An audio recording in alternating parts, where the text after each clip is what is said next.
Distinguished participants, good day, everybody. It's my pleasure to welcome you to this virtual event titled Powering Agri-Food Value Chains with Geothermal Heat. And this is a capacity building that focuses on Africa, and it's organized by IRENA in collaboration with the United Nations Environment Program, UNEP, and it's undertaken in the framework of the Global Geothermal Alliance. My name is Jack Kiruja from the International Renewable Energy Agency, IRENA, and I'll be your moderator for this session. Let me begin by conveying the apologies of our co-host for this webinar, Dr. Meseret, who is unfortunately not able to join us because of an unforeseen situation, but she assures us she's fully behind these activities and fully supports this work of using geothermal heat in the agri-food sector. Now, let me provide you with some background information about the technical aspects of this webinar. So, as you notice that your mics are switched off, but then we also encourage you to participate actively in the webinar by asking questions through the chat function or by raising your hand during the question and answer session. The workshop is also going to be recorded, and the recording are going to be made available on the IRENA website after the event. Next slide.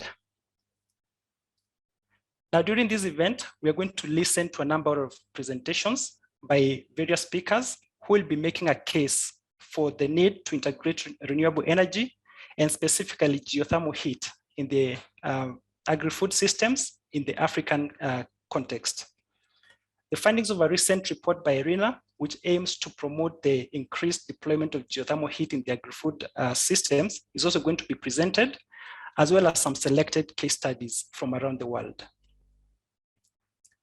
So now, without much ado, it's my pleasure to invite Mr. Amjad Abdullah, the head of partnerships at IRENA, to make his welcome remarks. Mr. Abdullah, over to you. Thank you very much, Jake. Friends, colleagues, participants, it's my great pleasure to welcome you to this webinar titled Powering Agri-Food Value Chains with Geothermal Heat, which is focused on Africa. It aims to promote the utilization of geothermal heat in the agri-food value chains for sustainability of food systems.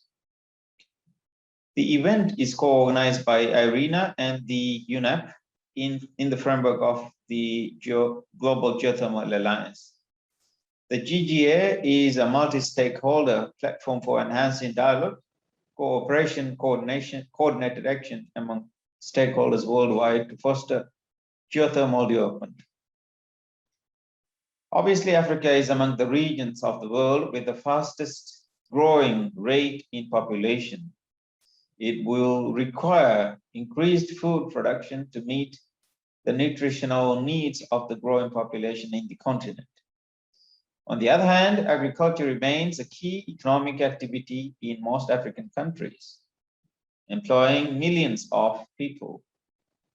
The use of renewable energy in food systems has the potential to transform Africa's agriculture into a more sustainable sector, capable of providing food security while mitigating to climate change, as well as adapting to the adverse impacts of climate change.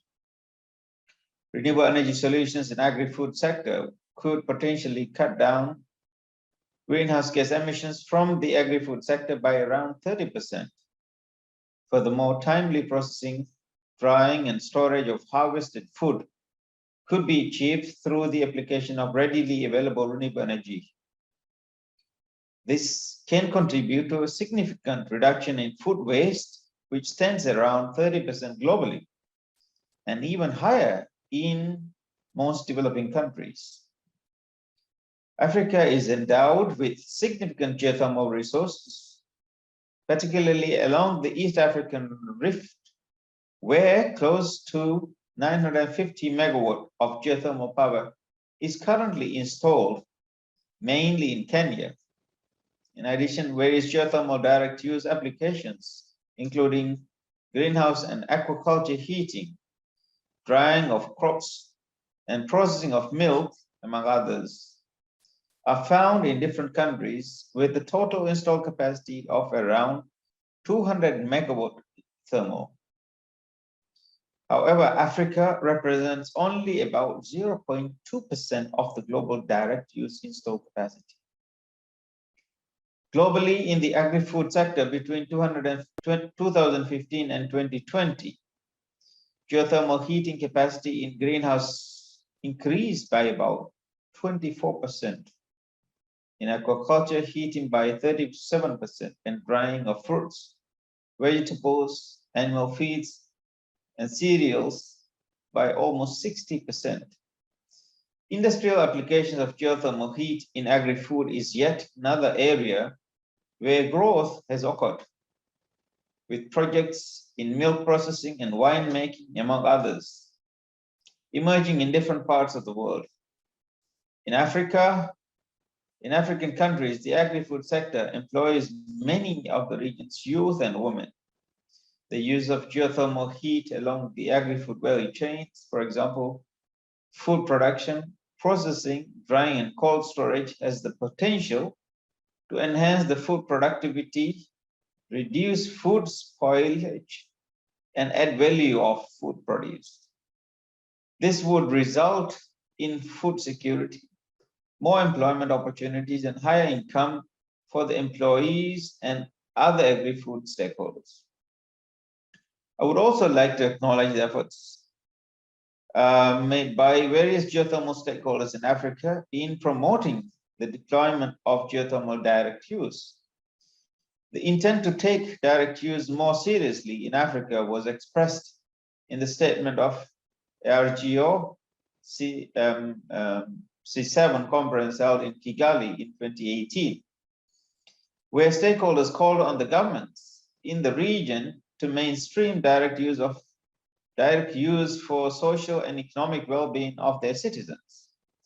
In response to this call, UNEP developed a technical guidebook for direct use, which is a major milestone in positioning direct use at the center of geothermal development in the region. I also take note of the work done by many public and private sector players in Kenya, Tanzania, Uganda, and Zambia to develop direct use feasibility studies and demonstration projects. The ongoing efforts to commercialize the direct use in different countries through calls for expression of interests to develop direct use by utilizing the heat from existing geothermal wells is positive emerging trend from the region. Technical assistance and capacity building activities by various partners working at the national and regional levels have so far contributed to the development of expertise for direct use in some countries. I'm also aware that the recent direct use market sounding activity carried out by the Geothermal Risk Mitigation Facility indicated that there is adequate interest for direct use development in the region to warrant the establishment of a funding facility for direct use development. Friends, ladies and gentlemen, to realize the full potential of geothermal heat application in the agri-food sector, increased support is essential in the areas such as energy resources and energy demand mapping, developing and aligning policies across various interlinked sectors, such as financing, capacity building, development of tools that can support decision-making on geothermal heat utilization, such as those used in quantifying the socio-economic impacts of direct use development and determination of heat tariffs are also necessary. In this regard, IRENA's guidebook for policymakers covering agri-food value chains with geothermal heat, which was published last month, provides useful recommendations to accelerate the deployment of geothermal energy in agri-food sector. The recommendations are drawn from the best practices identified through an analysis of the successful global case studies. This guidebook was developed with the support of more than 20 experts from the members and partners of the GGA and other organizations whom I wish to thank wholeheartedly. Today's webinar focuses on Africa, aims to share the findings of the guidebook with stakeholders from the energy, agri-food, and industrial sectors, as well as experiences and best practices from selected case studies. Last month, in collaboration with the FAO and International Geothermal Association, we held a global webinar to promote the use of geothermal heat in agri-food sector worldwide. Subsequently, we will organize following up capacity building activities in different regions in collaboration with partners who are supporting the deployment of geothermal heat in agri-food sectors. I look forward to a very fruitful discussions in your constructive engagement and participation. I thank you very much. Over to you, Jay. Thank you very much, Mr. Abdullah, for those very informative remarks. So now we go to the first part of the webinar, where we are going to be having some introductory presentations. And our presenters are going to provide an overview of direct use in the region, as well as a case study of renewable energy utilization in the agri-food sector in Italy. So we have Engineer Martha Mburu from GDC, who is going to be making the first presentation, and Roberto Cianella from Italy, who is going to be making the second introductory presentation.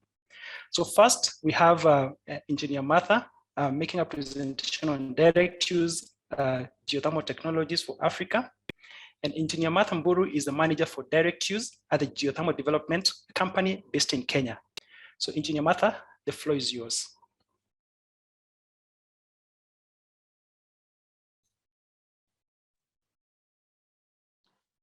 Good day to all of us, and thank you for giving me this opportunity to make a presentation about the direct use.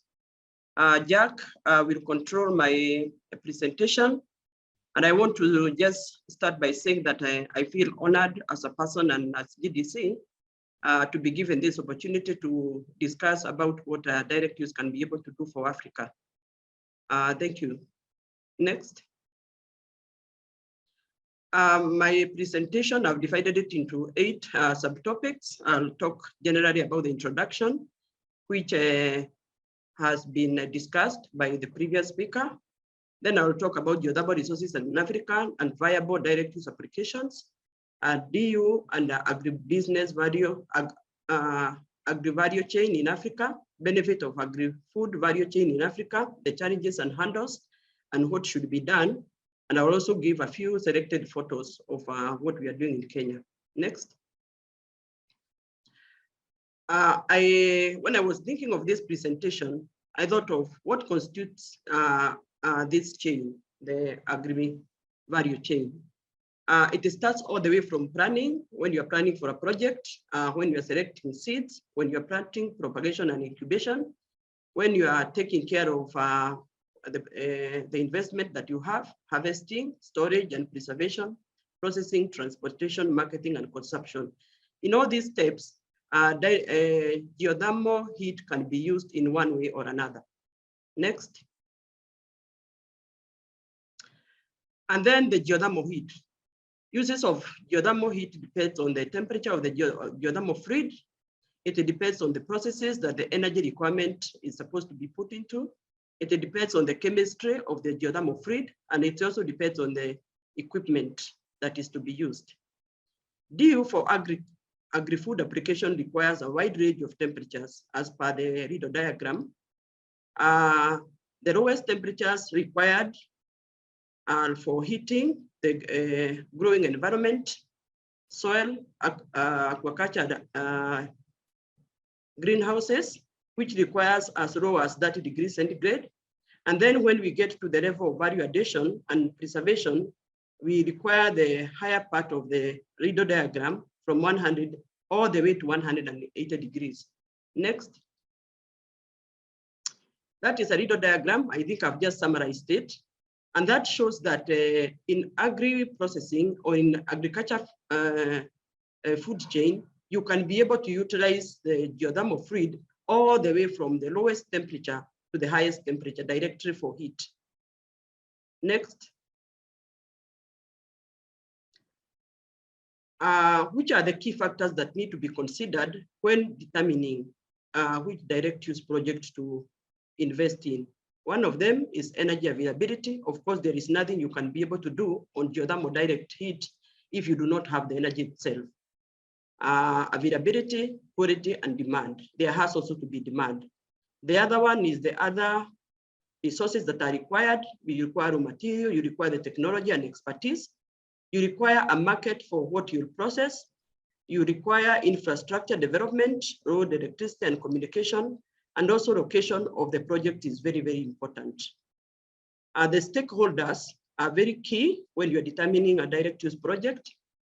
Their involvement, their acceptance, and the stakeholders have to be able to identify with the project to know the potential benefit that you get from this project. Others that are required is the regulatory framework. Of course, any investment is guided by regulations, and it is very important that anybody who wants to invest in a direct use project to think about the regulation framework that is going to govern that kind of investment. Next.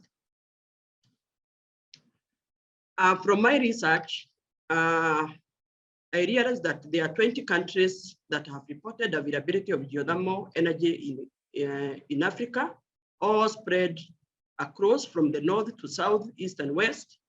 And 15 out of those 20 have reported direct uses, mainly in the spa, that is for recreation, biology, and tourism. But these are mainly community-based. The other uses that have been reported are drying. They are small-scale projects, mostly operated by the local communities. And then the greenhouse, heating, and the only commercial one that is in Africa is in Australia. Next. Now, when I narrow down now to Africa, what are these viable DU applications that Africa can adopt? African countries, as the first speaker said, need to identify the viable project that they can be able to use their geothermal energy into.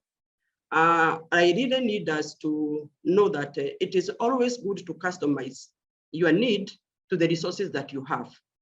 It will be a disaster for the African countries to copy what the West are doing with their geothermal energy when we have so many needs that can be met by geothermal energy here in Africa, depending on our needs and where we are placed within the group. Greenhouse heating to control the humidity and for growth enhancement is one of the key applications. The other one is food preservation. As I will say in my next slide, you'll see why food preservation is very key. That is drying, pasteurization, pre-cooking, warehouse cooling, and chilling. We also need to focus on space and environmental environment conditioning. That is pools and spa and space heating and cooling. We also have so many industrial processes that we can be able to utilize direct use for process heating. Next. Most of the African countries are rich in agriculture. That has been said, and it's a fact. And most of these agricultural products have a short shelf life, e.g. fruits, vegetables, pyrethrum, milk, and meat, and they will rot within the first 3 days. And most of the agricultural areas are characterized by poor infrastructure, low income, and lack of electricity, meaning that the harvest that we make cannot get to the ready market that we have because of those factors. And this results to very high post-harvest losses, as sometimes as high as 60% of what is harvested just rot because of those key factors. Agricultural product preservation and value addition is hence very critical. And geothermal direct use offers indigenous solution to agribusiness, agri-food value chain. What I mean here is that because we are an agriculture continent, and because we are characterized by those challenges of transport and lack of the necessary infrastructure, we can be able to use direct use. And remember, in my initial slides, I indicated that direct use can be used as low as 30 degrees and all the way to 180 degrees. So we can be able really to customize this to solve this challenge of agricultural product just rotting in the field. Next. Most African countries have low to medium temperature resources, geothermal resources, ideal for DU, and high temperature resources can also be used for DU through cascading.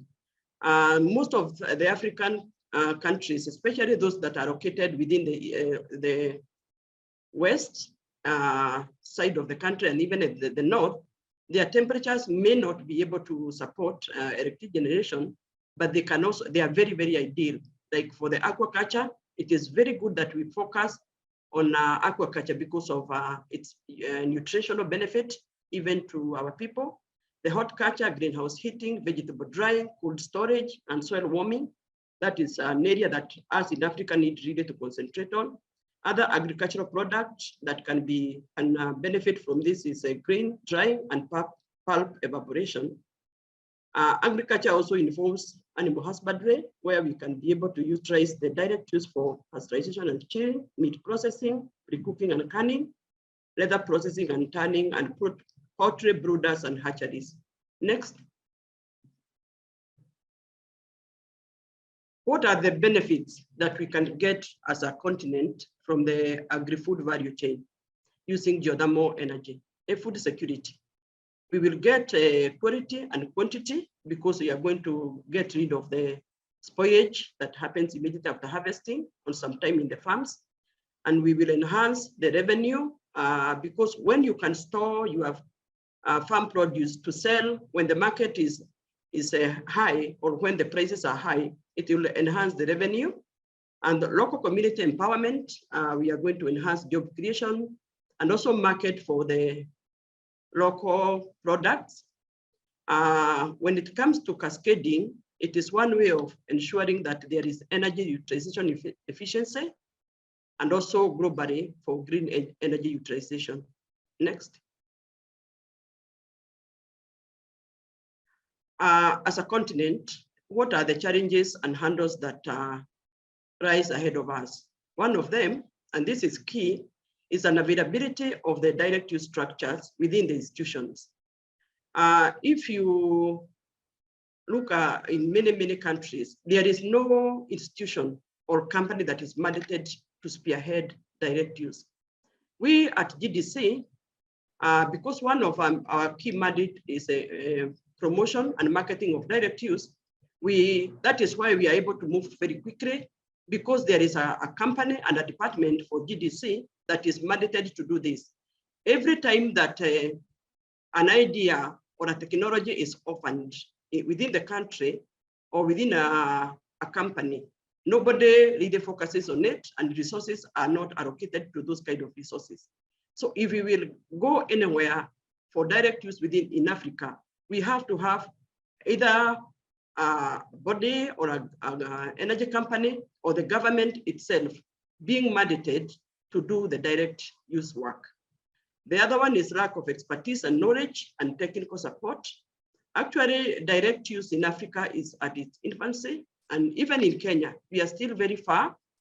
And that means that we really need to develop capacity and expertise for this technology. The good part of it is that it is not, it requires just the ordinary engineering and science subjects, but we need now to tune them towards application and efficiency and development of proposals.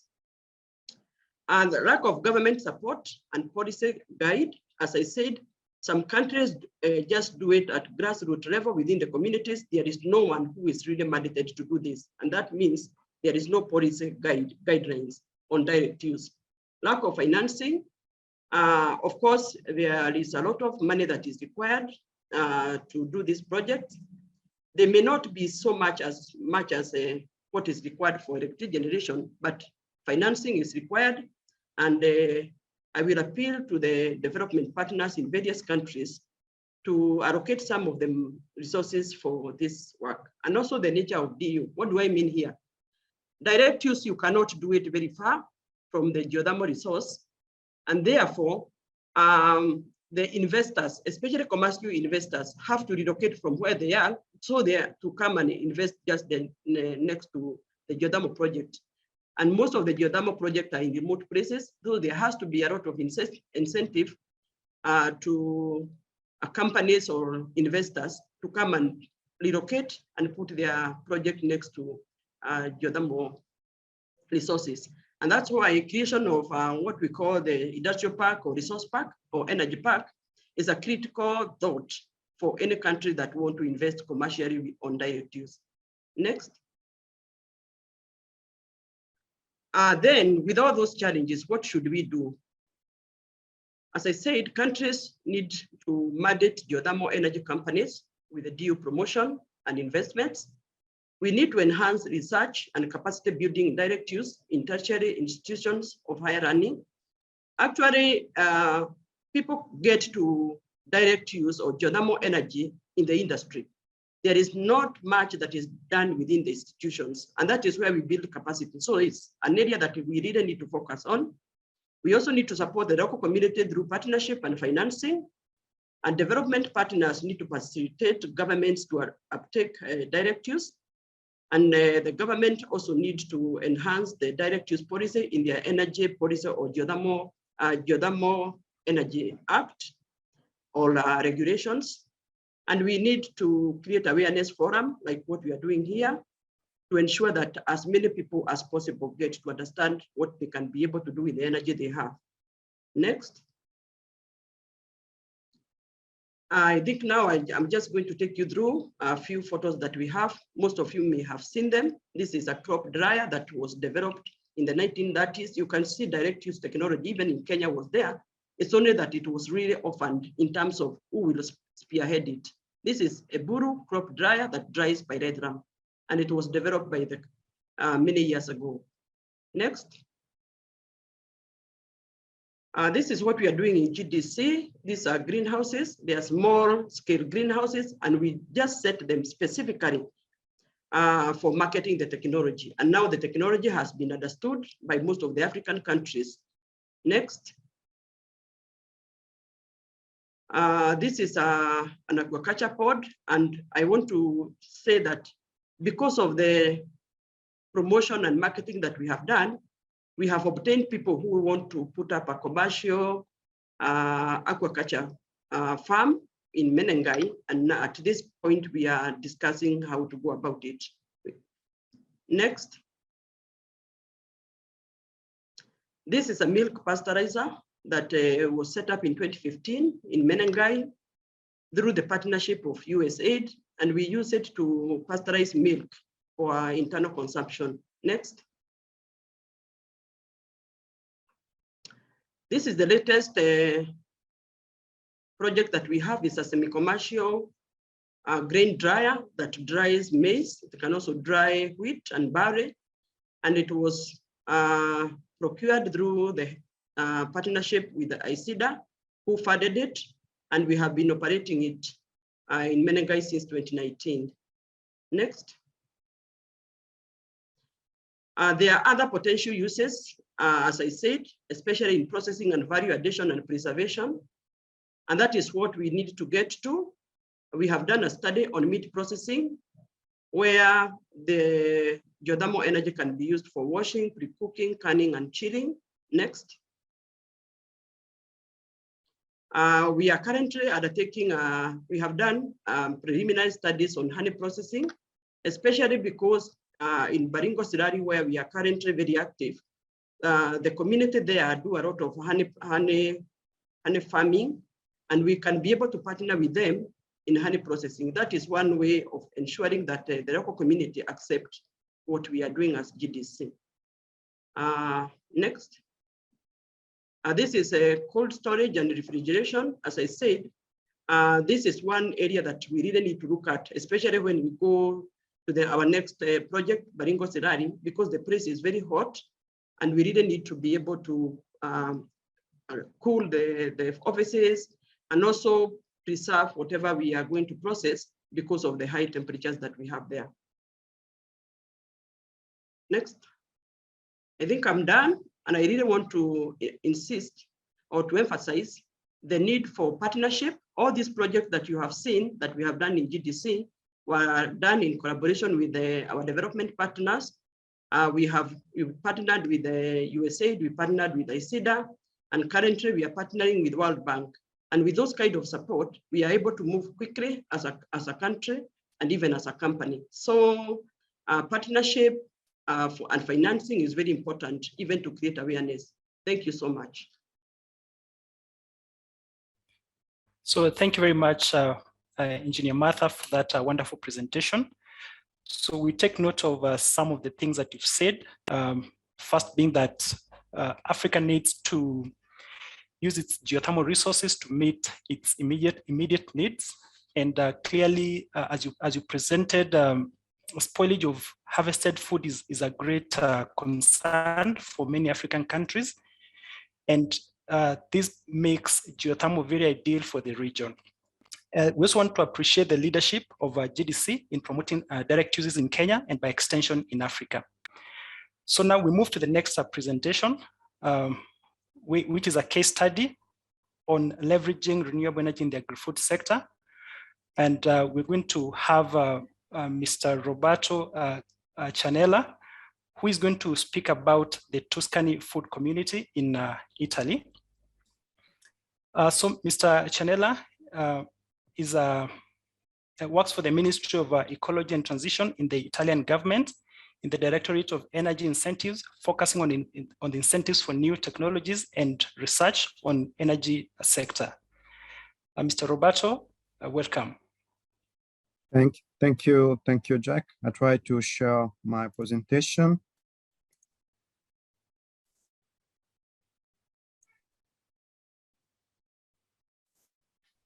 Okay.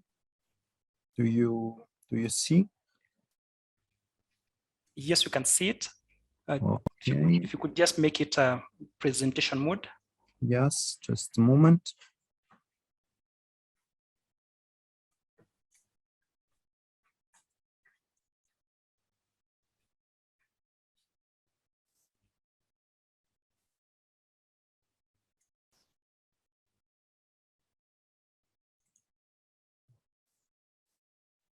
Just a moment, please.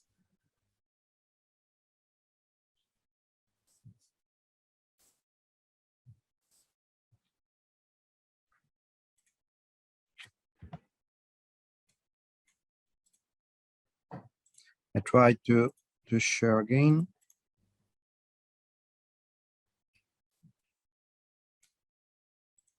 Okay, I think that now you can see. Yes, it's in the presentation mode. Okay, thank you, Jack. And first of all, I would like to thank IRENA for this opportunity and the audience for the time and attention in listening to this presentation. I'm going to share with you an Italian success story based on the agri-food uses of geothermal energy in Tuscany region. But before we start with this topic, I think it could be good that I quickly show some information on geothermal energy in order to contextualize the case study I'm talking about. Just some information. The geothermal tradition in Italy dates back more than 100 years. And the world's first geothermal commercial power plant was built in 1913 in Larderello village in Tuscany region. So we can say that geothermal power history is a source of pride for the Italian energy industry. Just two figures. The first one is the installed nominal power that in 2020 was equal to 919 megawatt. And this indicates that Italy is the first, currently is the first geothermal power nation in the European country. And you can see here the net production of electric energy from geothermal source that is equal to 5.7 terawatt hours. But what is important for our topics is that all the 34 plants, geothermal plants are located in Tuscany region, and it covers a quarter of the region energy consumption. And properly in Tuscany is the place of this case study, the agri-food application of geothermal energy. A very important role as the consortium for the development of geothermal areas founded in 1988 in Tuscany, with the scope to support geothermal municipalities in the efficient use of the contribution deriving from geothermal resource exploitation. COSVIC, the so-called COSVIC activity, are focused on the promotion and implementation of the initiative in the Tuscany geothermal area, in line with the criteria of sustainable development.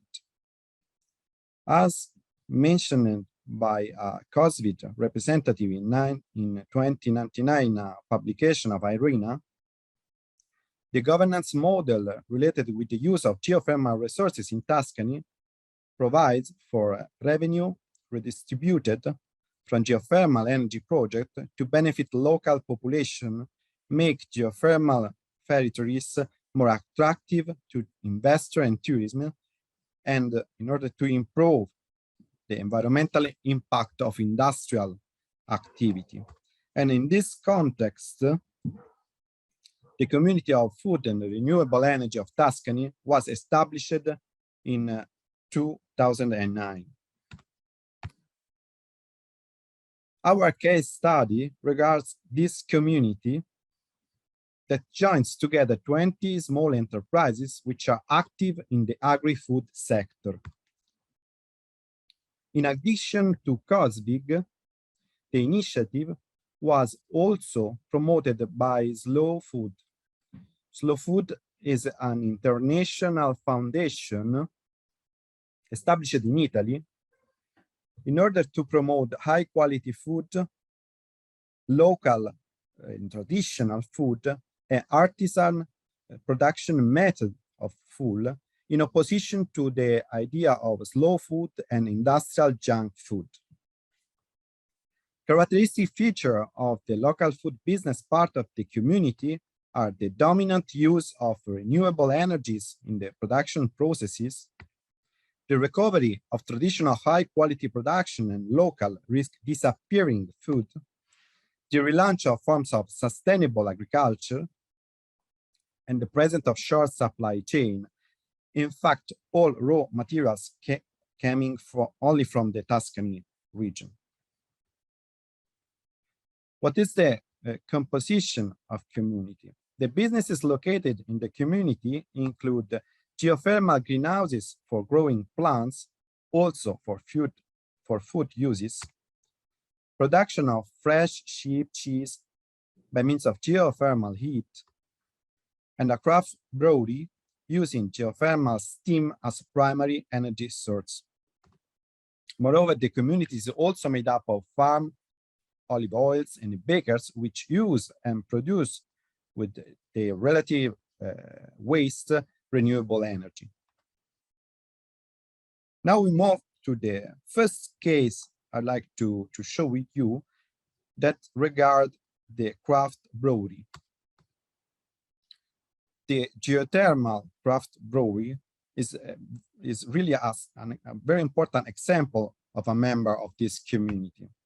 Since 2013, the brewery has used the heat from geothermal steam from production of high-quality beer according to the techniques of craft production.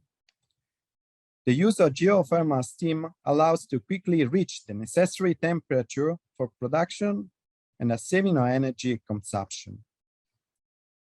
The produced beer has evocative names related to geothermal matter as geyser, sulfuria, magma. The second case I would like to share with you regards the cultivation of spirulina. A pilot facility was built for the experimental cultivation of spirulina using geothermal fluids. It is located close to 20 megawatt geothermal power plant of Chiusdino in Tuscany. Spirulina is a cyanobacteria which generally is present in lakes with alkaline warm water, but it can be also cultivated for significant food properties. We have to take in account that the spirulina has been included in the novel food catalog of the European Union, and it's considered a superfood for its very rich content of protein material. We can consider that dry spirulina biomass contains about 60% of proteins. And this case is a very relevant example of circular economy. In fact, the waste heat from the Chiusdino geothermal plant is used to keep the right temperature of the spirulina cultivation fluid for the vegetative phase, and the purified CO2 produced by the geothermal plant is used to provide the right amount of carbon to the spirulina, which can thus grow through the photosynthesis. Now we move to the third case that regards geothermal greenhouse for production of plant and vegetable.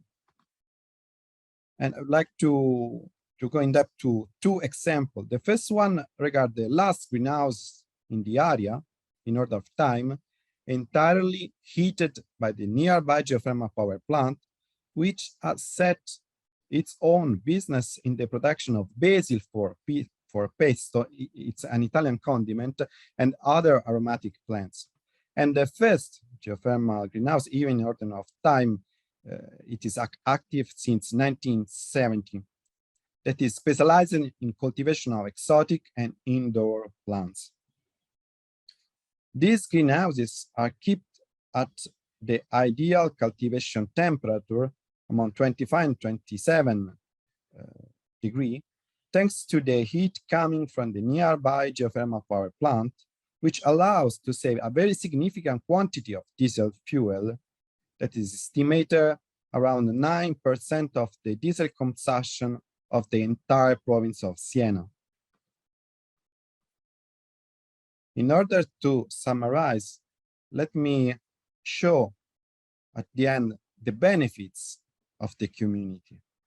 The benefits are the saving of energy costs for the activities, estimated from 27 to 77%. And very important in this period, the possibility to use energy resources with a stable price over time.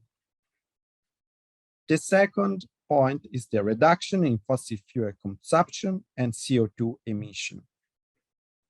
We have also to consider the contribution of the community as a driving force for the economic development of the area, and also in create new job possibility. But it's important also the role of the community as an incentive to promote tourism. Very, very relevant is the fact that this organization can add a sort of commercial value, new additional commercial value to the products, due to the fact that the products are specifically characterized as geothermal as well as sustainable ones.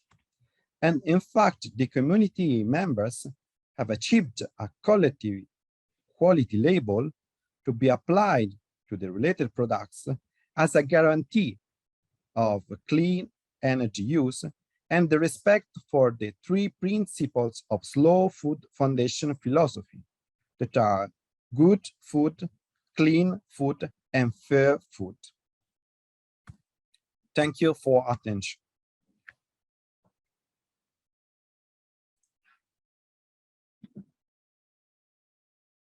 So thank you very much, Mr. Roberto, for that very interesting presentation about the Tuscany food community.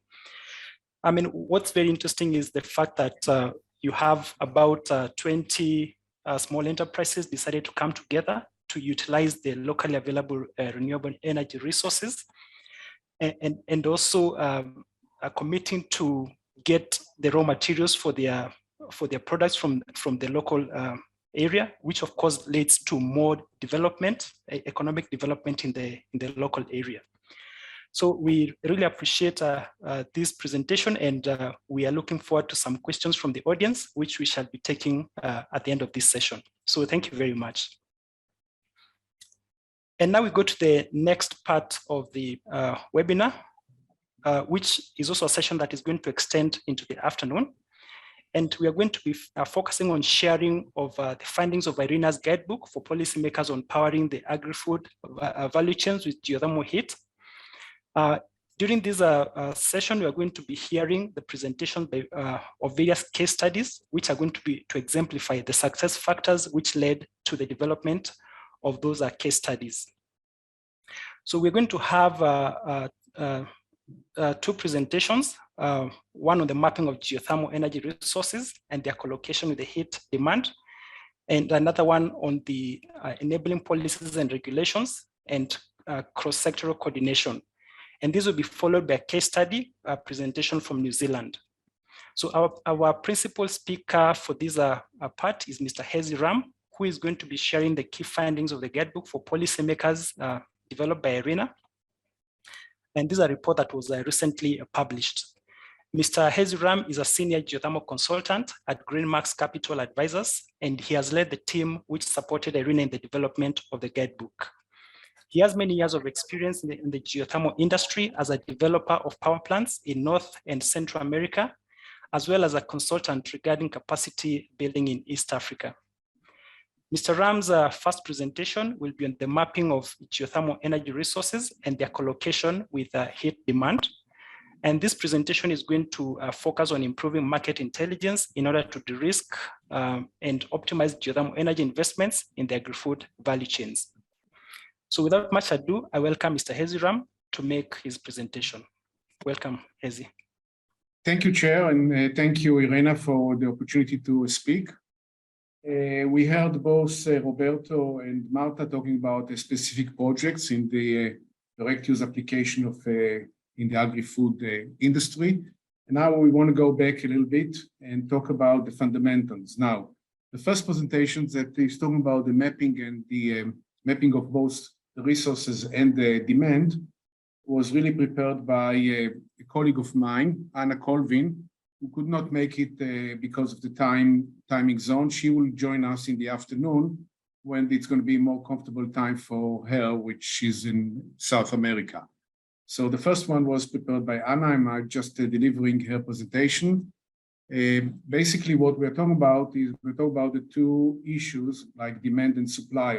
On one hand, we have demand, which is the market looking for geothermal supported food products. And on the other hand, we have the geothermal resources, which is a supply that can provide the heat required to do the processing of those products. So how do we match the two? That's the purpose of this transaction, of this presentation. And these are what are lessons we can learn from it. Alex? So as I said, we have two approaches, two issues, mapping of the resource and mapping of the demand. The first step is identifying where the geothermal energy solution could add value to the agri-food value chains. In mapping out the geothermal resources. This includes, as you can see, the initial desktop pre-feasibility study of geoscience information, followed by collecting field data, for example, chemistry, temperature and flow rate from hot springs and well, supported by geology and geophysical information. It is important to estimate resource temperature and depth of the geothermal resource early on in the process, because the temperature will dictate what kind of technology we're going to use. It's going to be high temperature that we can use it for exotic applications like timber drying, etc., which I think we'll hear about it later on from New Zealand. If it's much lower temperature, which is more common in this industry, we're going to use it for drying fruit, vegetables, fish, etc., and maybe greenhouses also. The debt is also very important. The debt of the geothermal is very important because it has a major impact on the cost of the project once we are going ahead with the project. The direct use project may also be integrated as an existing geothermal power plant development, like we heard in the previous examples, or by using the reinjection brine wells with sub-commercial pressure, which lower the cost and the risk of developing this project. As we all know, the major risk and the cost item in geothermal development doesn't matter for power generation or for direct use is really the drilling. That's the most important part, and that's the riskiest part. And as much as we can reduce it, we can be successful with our project going forward. In parallel, a market study should be carried out to identify and map out existing agricultural applications and potential markets near the geothermal resource areas. Assessment for direct use projects should also ensure that there is sufficient demand for the energy. Consider that the energy, in this case the heat, should be used in the vicinity of the resource area. Integrating geothermal direct use technology into agri-food value chains require geographically aligning the agri-food market or industrial application with the geothermal resource, so they have to be close. GIC platforms can be used to integrate the resource mapping with the demand mapping in order to identify any co-location between geothermal energy resources and demand. In many countries, online interactive GIS web portals exist to facilitate this analysis, which I will discuss in the next couple of slides. Okay, Alex? There are actually two approaches to finding those alignments between the mapping and the mapping of the resources and the mapping of the demand. One is the resource push, which we call the engineering optimization of the application. We perform a local technical assessment of the geothermal resource at the site of an existing agri-food facility, an engineering assessment of the facility itself to evaluate its heat or power requirements. Unless the facility is located near a known geothermal system, the most suitable technologies are often low temperature direct use application, less than 60 degrees Celsius, being supplied with energy from shallow hydrothermal wells, which could integrate heat pumps as well. Low temperature applications include, as we said before, aquaculture, geothermal greenhouses, soil warming, irrigation, and mushroom culturing. This type of agricultural applications are more relevant worldwide because of their low geothermal resource temperature requirements. In the afternoon, I'm going to talk about heat tariff, and then we'll provide some examples of a project which are replacing existing fossil fuel source, and so how we do the economic calculation. The other approach is the industry pool, which is the opportunistic use of the resource. We have the resource. We perform a regional technical assessment to identify the most favorable sites to produce geothermal energy and attract industries to relocate there.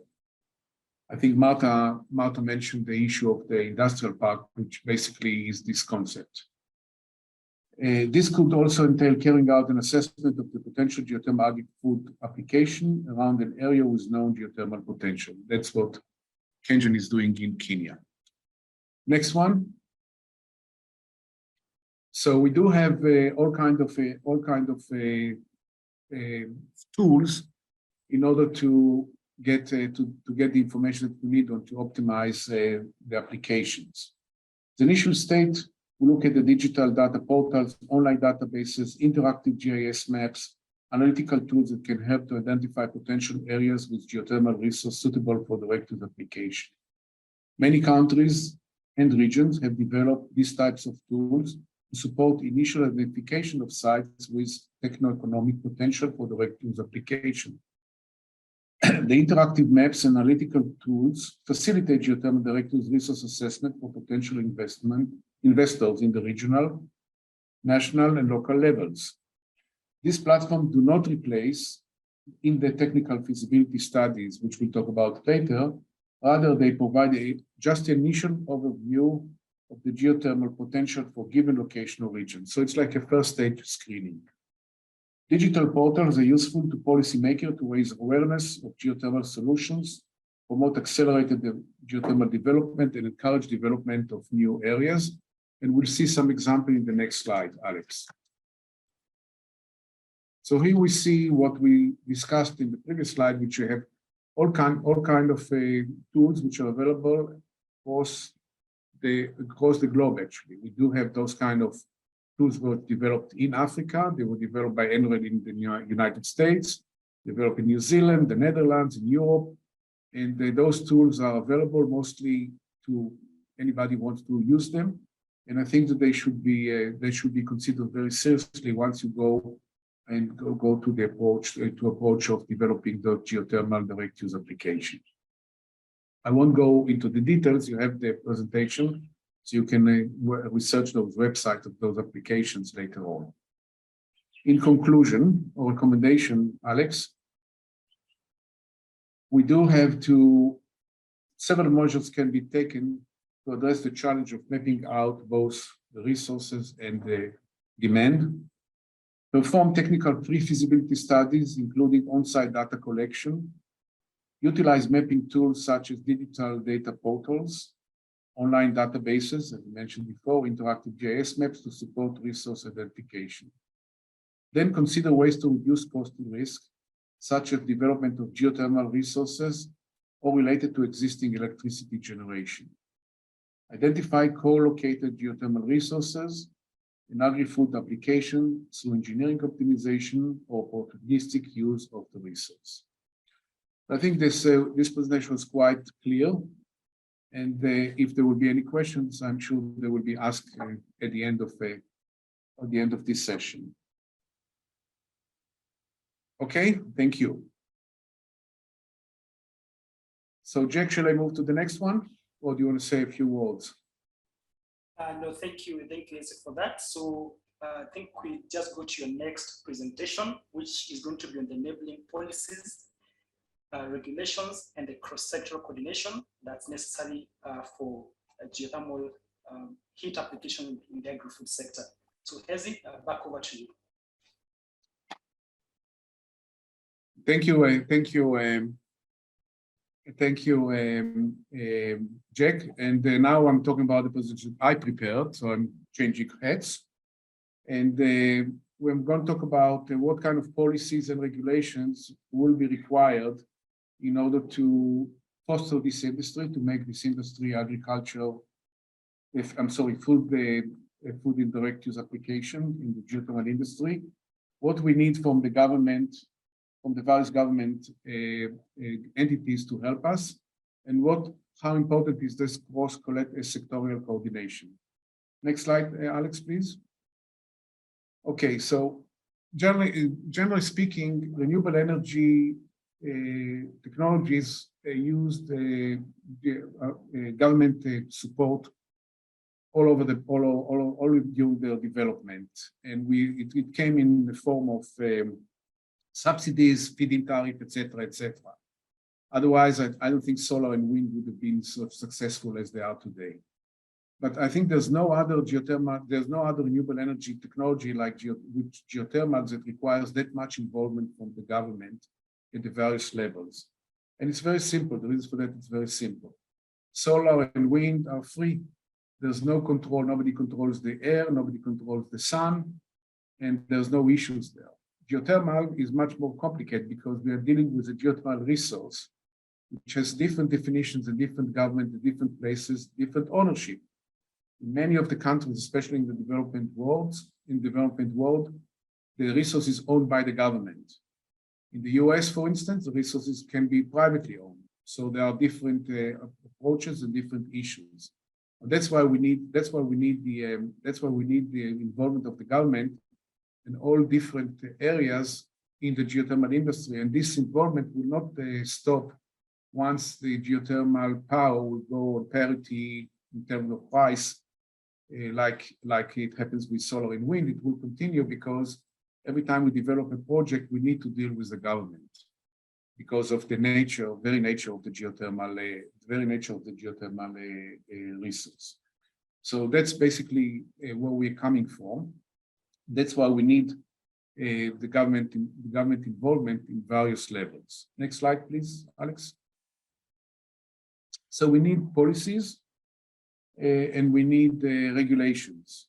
The policies are done at the government level, and as you can see, we have some examples here where government can help developing this direct use industry, especially for agriculture food. We're looking at issues like as broad as tax incentives, exemption on equipment that comes in, exemption from income tax for several years, exemption, for instance, which is very important for foreign investors on the interest or income on the interest on loans that they are getting into those projects, which is a big issue sometimes, and so on and so forth. Everything in order to help the investment come into this space. And then we have the risk mitigation. As I said before, we have the big issue of the drilling risk, not cost as well as the risk of the drilling. Every well, it could be quite expensive, and losing a well can kill a project. And we're looking for, again, for the government to help us with all kind of risk mitigation tools that we'll talk about later. And then, like in solar and wind, we have also the issue of subsidies, either in form of feed-in tariff or other forms, in order to help this industry, which is still nascent, baby industry, to get more competitive price-wise going forward. Here, the next slide, Alex will show all kind of different support mechanism by the policymakers. Everybody knows, I think Africa really started early on with the GRMF, which was an initiative by the Germans and the British government. GRMF, which stands for Geothermal Risk Mitigation. Don't remember what is the rest of the stuff, but you know what I'm talking about. Other government went ahead and did it the same in South America as well as in Europe, etc. So that's one good example. Moving to the next one, and here are some examples of approaches by different governments in the world to how to encourage the development of this industry. And really, we have two approaches here. One approach is we do a piecemeal approach with, every time there's an issue, we address it. Concession, we deal only with the concession. Licensing, we deal only with licensing. I think that's kind of approach I saw in Ethiopia.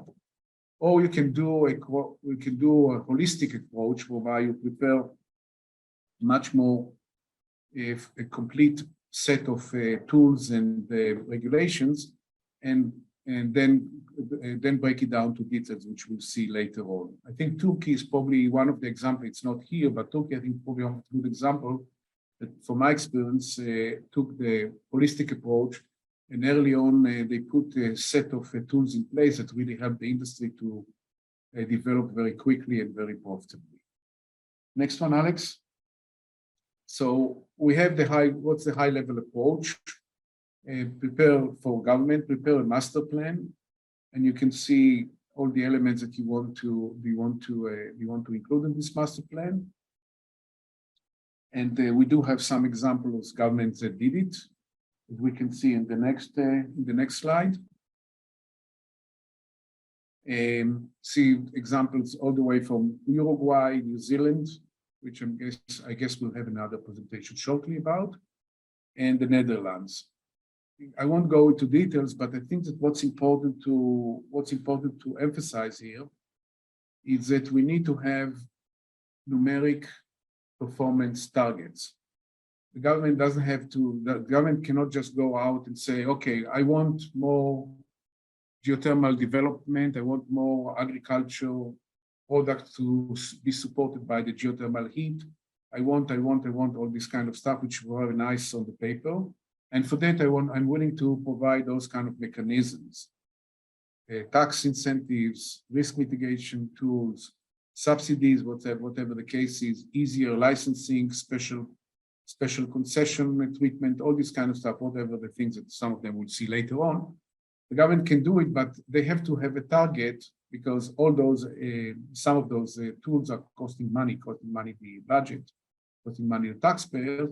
So I think it's very important the government says, you know, at the end of 2025, I want to make sure that so much product in the geothermal, in the agriculture food is supported by geothermal direct use application or whatever other means. We have to have numerical parameters. We have to have benchmarks. It could be one benchmark at the end of 10 years or 15 years, or preferably it could be several benchmarks after 3 years, 5 years, 10 years, etc. And I think some of the governments are going in these directions as well. Examples. Next, Alex. Here's how we break down the master plans that we saw before. How we break it down to actual steps. We can see those in slide 8 and 9. How we can break it down to details, development plans, in order to find out. Can we go to the next one, Alex? In order to find out where we are, what's the best place to develop those projects, and what is required in order to make those projects successful. We need infrastructure. We need infrastructure which will be not only. We need infrastructure will be not only physical. In other words, you know, roads, equipment, etc., etc. We need infrastructure in terms of human capital, because developing and constructing geothermal projects and operating them requires high-level expertise. So we need technical people, and they are sometimes difficult to find, especially in the developing countries. So we need to make sure that this infrastructure is available. And also, we need the infrastructure in terms of the financing, because many of those projects, all of those projects, will require financing. A few of those projects can be financed by rich people or by rich families or by rich companies, but most of those projects, especially at the community level, will require all kinds of financing. And banks are not that comfortable with this kind of projects with too much uncertainty. So we need to find mechanism, which I'll talk about this afternoon, how to bring in the available financing for those projects. And as you can see, we have a multi-stakeholder engagement here. We need everybody to sign up to this project. We need the government support, as we said, in terms of policies and regulation. We need support of international organization, both for financing and also for technical assistance. We have a lot of those entities are providing technical assistance, which is not less important than financing, to analyze those initial projects, to identify what's available. We did this kind of a job just recently for 6 countries in East Africa. It was a different project, but also kind of worked its way to the IRENA studies. Of course, the local authorities can make a break a project. We need a developer, the people that will do the actual project, hopefully experienced one. And of course, the money, as we discussed before. We need a market, because without the market for the product, dry fish, dry fruits, dry vegetables, pasture, milk, whatever the case is, without the market, we cannot, there's no point to develop those resources. And we need the market, we need to understand that the market will buy the product at certain price, but they are not going to pay twice for the same product if they can get it cheaper using fossil fuel. We'll talk about that this afternoon. And then, very important, last but not least, is the local communities. No project will proceed without the support of the local communities. This is not China, when the government says, I want a project here, and if it means that they have to move 1 million people to another place, they will move. No. We have to have the local community, and we need to find a champion in this local community and make sure that this champion will carry this project through the whole process. Otherwise, we won't be able to get those projects developed. In conclusion, Alex, what's important, I sound like a broken record, but I think it's important to emphasize it. We need clear, transparent, fair, and simple regulations and policies. So it will be clear to anybody who wants to develop those projects what he needs to do and what the government needs to do, at what level, at the county, at the state, at the federal, whatever, need to do in order to get it done. We need to do it, and we need to worry about capacity building at the same time, which I talked about, all kind of infrastructure buildings, etc. So that's this kind of combined approach, engaging all the stakeholders is the only way to get a successful project off the ground. Thank you very much for listening, and I will, be happy to answer any questions at the end of the session. Jack, back to you.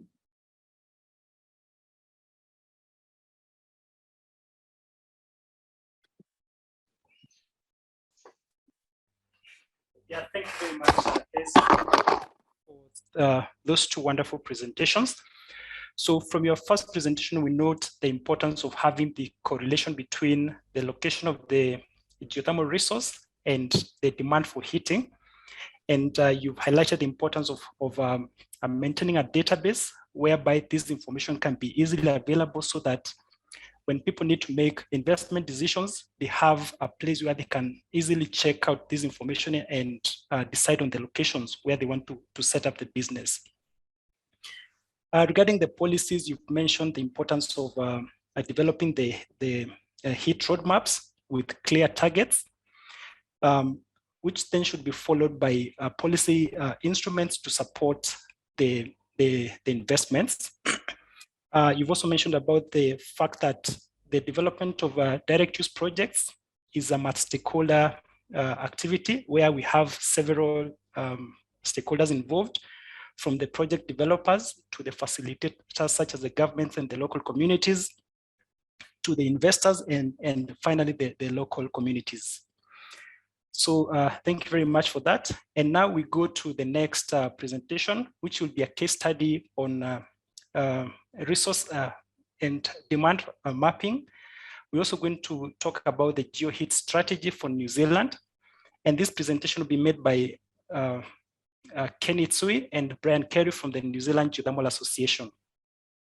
So Kenny is a geothermal expert with many years in the geothermal industry, and she's currently the chief executive of the New Zealand Geothermal Association, while Brian Carey is a member of the New Zealand Geothermal Association and works in the geothermal industry in various capacities, including as a specialist of GNS science, and also the executive secretary of the IEA Geothermal.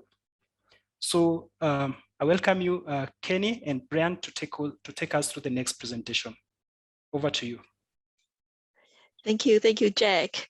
And tēnā koutou katoa, kia ora. And thank you so much for Jack and all the friends for the geothermal community for this fantastic opportunity. Zoom really make us closer together. So I just want to give you a 1 minute overview about the New Zealand Geothermal Association, and then I'm going to hand over to Brian. At the end, we are very happy to answer any questions during the Q&A session. So happy birthday, New Zealand Geothermal Association. We are 30 years old. So we were founded in 1992 with a group of geothermal experts in Aotearoa, New Zealand, and they had the vision to establish an association to connect with the community. 30 years on, we have been connecting, innovating, and advocating and educating our geothermal community and beyond. Our 30th anniversary this year, we now have 26 corporate members, over 490 individual members, and underneath that is our 3 strategic projects. The first one is the CO2 emissions reduction of reducing our gases in the existing geothermal plant. The second one is supercritical, looking at deeper, hotter. The third one is Geoheat beyond electricity that Brian is going to present to you tonight. So thank you so much. I'm going to hand over to Brian, and we welcome your feedback and Q&A later on. Kia ora koutou katoa. I'll just share my screen and then we'll move through this talk.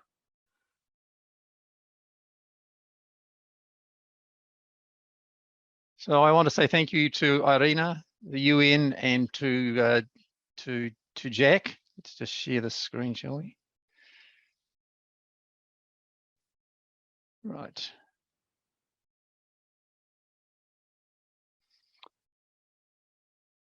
So today I'm going to cover a brief introduction.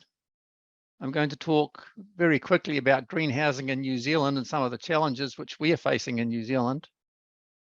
I'm going to talk about geothermal and, well, what are you waiting for? It's a fantastic opportunity in front of you. I'll talk about the New Zealand Geothermal Association Geoheat initiative, and I'm going to encourage you all to be strategic in what you're doing.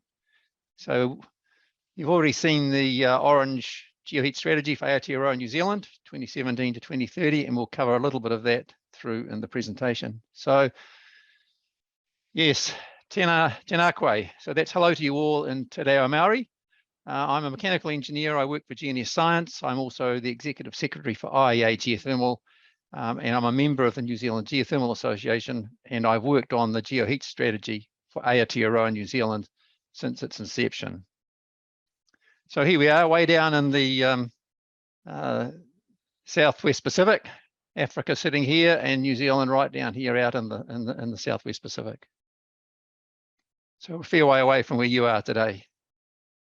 Greenhousing in New Zealand. So what are we looking for? Well, increasing crop yields using conditioned environments, temperature controlled, light controlled, and CO2 enriched. So some crops achieve a 20% increase in growth rate, basically with some CO2 enrichment. And in a New Zealand circumstance, heat can account for as much as 30% of the operating cost of a greenhouse. Gas is commonly used in New Zealand, and the cost of gas, natural gas, is rising rapidly. There's been a greater than 30% increase in the last 12 months. And here's a plot of the gas price, commercial gas price. So you can see here we are 2020, sitting around about $16 per gigajoule. And here we are in 2022, and we're sitting at $24 a gigajoule.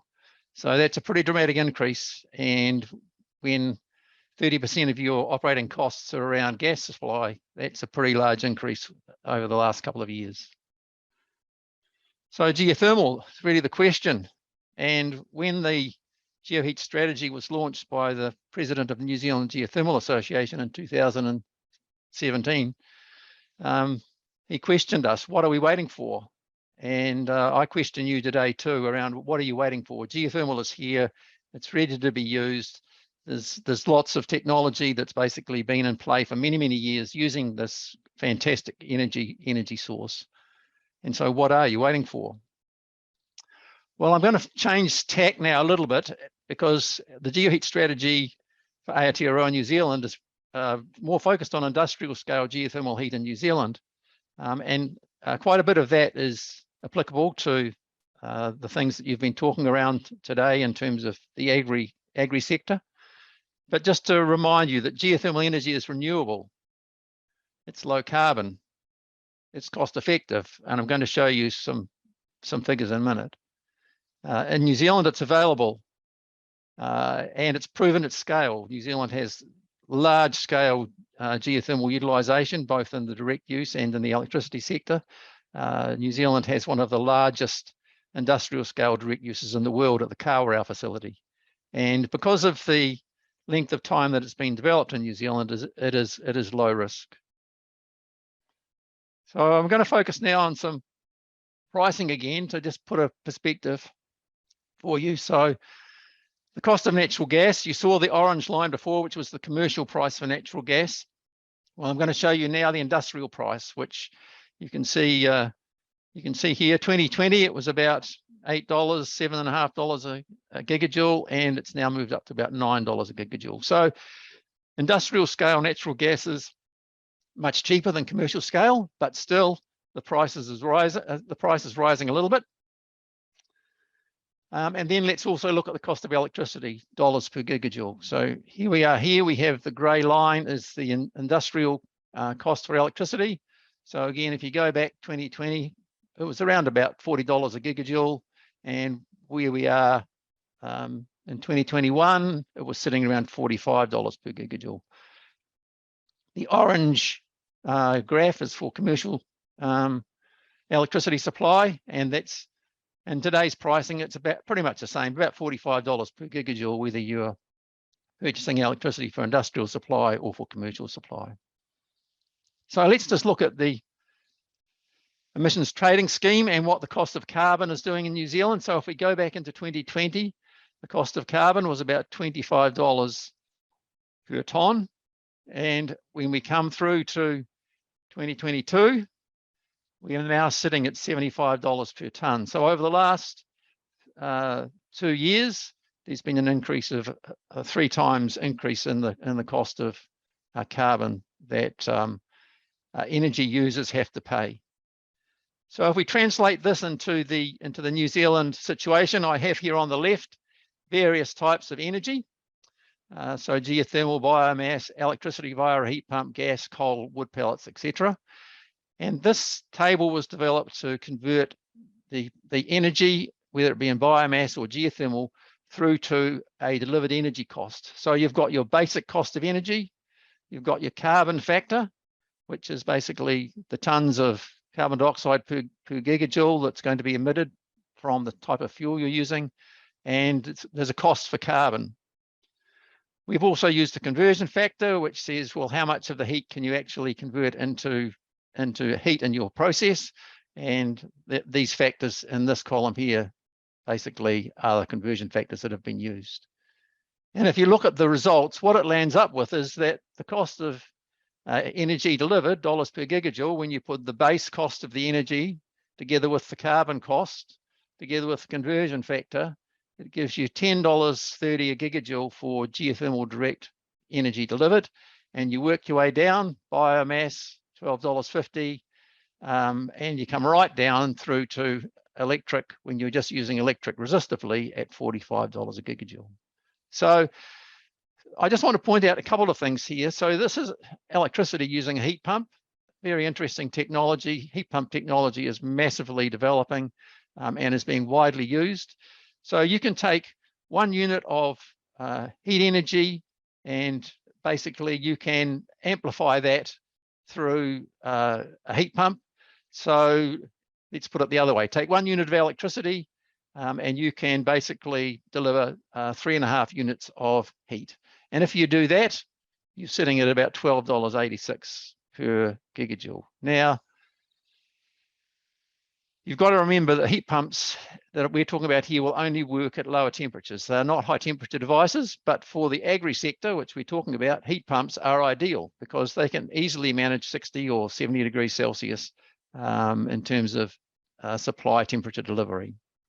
So this little table says to us that geothermal direct use is really effective in terms of the cost of energy in New Zealand. And also there's an interesting use here of heat pumps, which broadens where you can draw energy from. And we'll talk some more about that in a minute. But basically, heat pumps are a way of more widely accessing lower temperature fluids to supply energy to your facilities. I'm going to flick back now to the Geoheat Strategy and the approach that was taken. So back in 2017, we produced the strategy and developed it, and we decided we'd target out to 2030. So the overarching thrust was, well, what are you waiting for? This is good for New Zealand. It's good for communities. We set some targets in terms of jobs. We set some targets in terms of primary energy use. And then in order to keep the strategy relevant and alive and up to date, we had regular action plans, which essentially keep the initiatives relevant. And we are now into our 3rd action plan, 2022 to 2023. And I'm going to talk about that in a little bit because some of the aspects of that are quite interesting for you to just think about. But we've had 2 previous plans, 18 to 19 and 2020 to 2021, and the one that's operative now, 2022 to 2023. Also a fundamental, I guess, activity under the under the Geoheat strategy is the drawing together on a 2-monthly basis an action group. And we hold regular action group meetings, 6 a year, where parties join together to talk about what's going on, what they're doing, what we're doing together, and how we can progress the uptake of Geoheat in New Zealand. So what we're trying to do is we're trying to achieve more together, and we're particularly focusing beyond the geothermal sector. So how do we get our message about how good this energy supply is out to people that don't know about it? So we've got 6 actions. So here they are around the outside of our wheel. We've got the 6 actions: advocate, communicate, showcase. And I think showcase is really important. And I think you'll find in the African context, showcasing is super important so that people can start to understand what they can do. And then going further into the center of our circle, we've got advance, partner, and represent. And we've heard today about discussions about the importance of government agencies being involved in understanding and at least understanding where the sector may want to go. So the second circle around the represent and advance, there's active involvement with government agencies. And ultimately, we're looking to move forward into the center of our target here with positioning Geoheat so that new projects will be delivered across New Zealand. And this is the focus for our 2022-2023. It's about working together to get new projects off the ground through the 6 actions that we've talked about just now. Just going back on the working together for a minute, so you can see the action group, which meets every 2 months, and you can see around the outside the range of agencies which are involved in this action group. It's voluntary; people just come and go as they so wish, and we are regularly getting maybe 15, 20 people representing a range of these organisations active in the action group.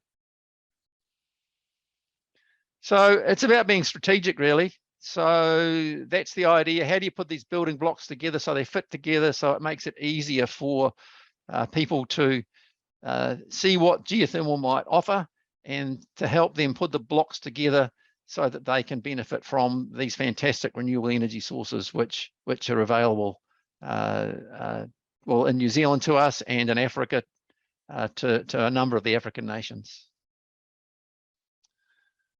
So I just pass a second to last slide about geothermal options and food production in Africa.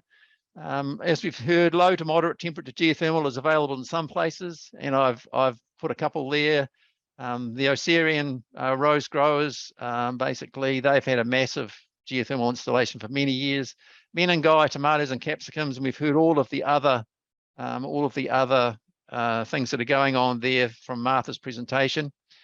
I just wanted to pass a couple of comments about some of the things that are also going on in New Zealand.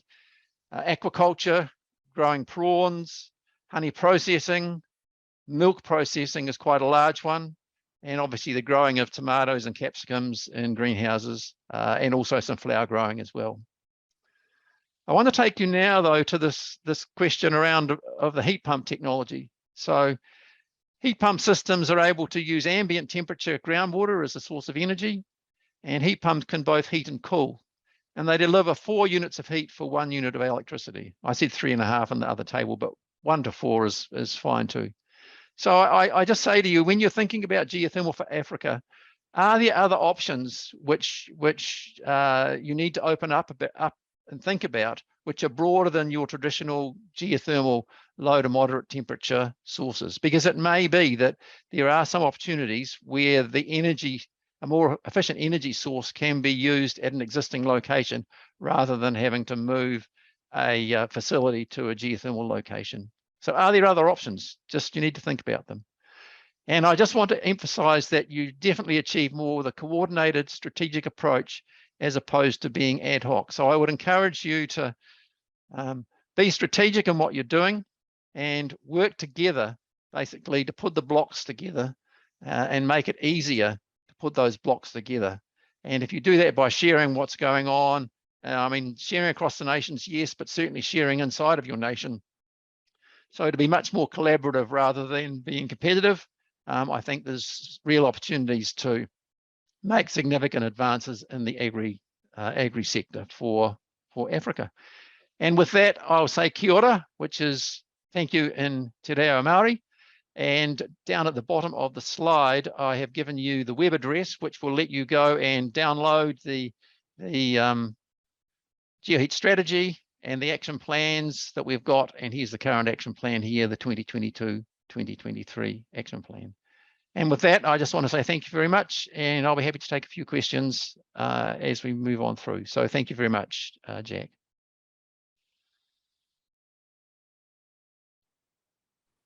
Yeah, so thank you very much, Brian and Kenny, for that wonderful presentation. I mean, there are so many takeaways from this. First, starting with the strategic objective of the New Zealand Geothermal Association, where you've identified geothermal heating as one of the things that the association would like to achieve. And also, I think you said something very interesting, because in the geothermal sector, we are used to talking about geothermal being risky. But you mentioned that in the case of New Zealand, you consider the geothermal direct use as low risk. So that's something I think I also find very, very, very interesting. Also noted the cost of various energy sources, where geothermal turns out to be the cheapest option for New Zealand.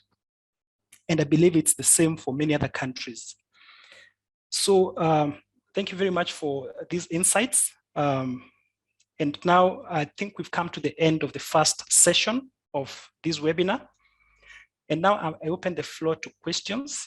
So if you have any questions, you can type it in the chat function, or you can also raise your hand, and the organizers are going to unmute you so that you can ask your question.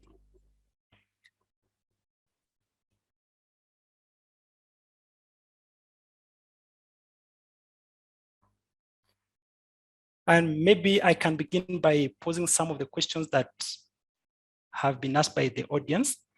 I think the first one goes to Engineer Martha, and it's regarding how do you use geothermal energy for chilling?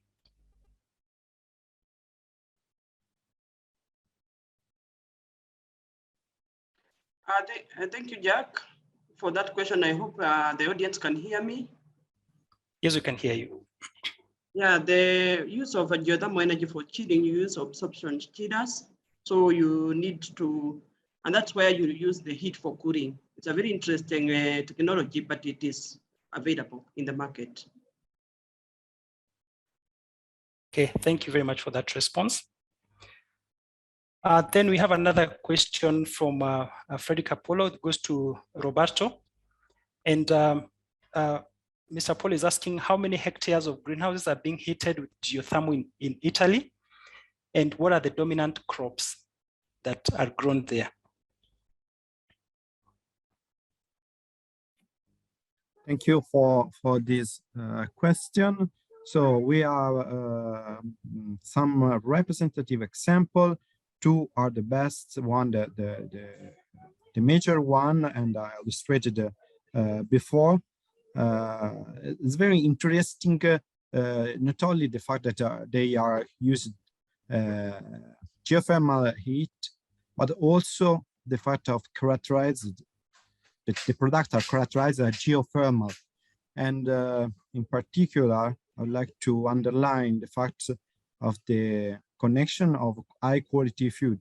For example, the first case I show you is about the production of basil. Basil is a very iconic product in Italy because it's part of a very relevant condiment, pesto. So it's important, this connection. I think that it could be useful also some notation about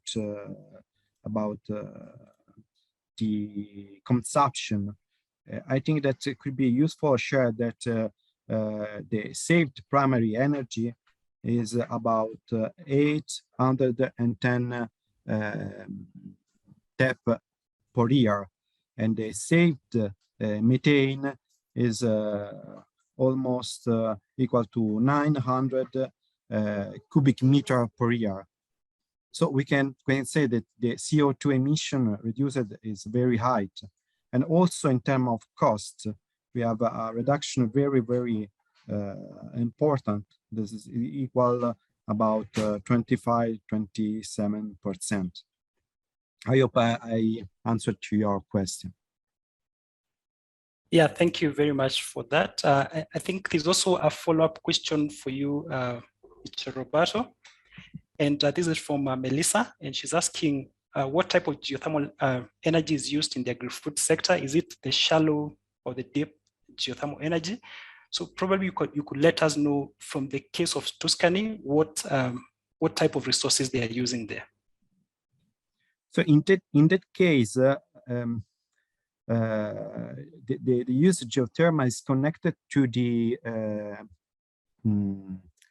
to the geothermal electrical plant. So it's a waste heat from the used from geothermal electric plant, and is related to deep geothermal, not shallow source. But I think that again, it's very important to underline that is a relevant example of a circular economy, because also is all the heat is wasted and recycled from the industrial production for geothermal energy production. Okay, thank you very much. We have a question from Majdi, and the question is directed to Brian. So could the perspective of working together apply to multi-region collaboration? Yes, I believe it could, and particularly in the African circumstances where there's a number of similarities in terms of the context of the geothermal resources. And I think you're right. I think there's real opportunities for gaining together rather than duplicating from a cooperative working together approach. Okay, thank you very much. And I think I have a follow-up question for you, Brian. So, I mean, you stated that New Zealand has a long history of developing geothermal resources for direct uses, and probably that's the reason why you classify it as low risk. Now, I'm just wondering, the Geoheat Strategy is something that was developed around 2017, and so far I see you've already done 3 action plans, and just wondering, are there any projects that so far you can attribute to the Geoheat Strategy? There are a number of businesses which are starting.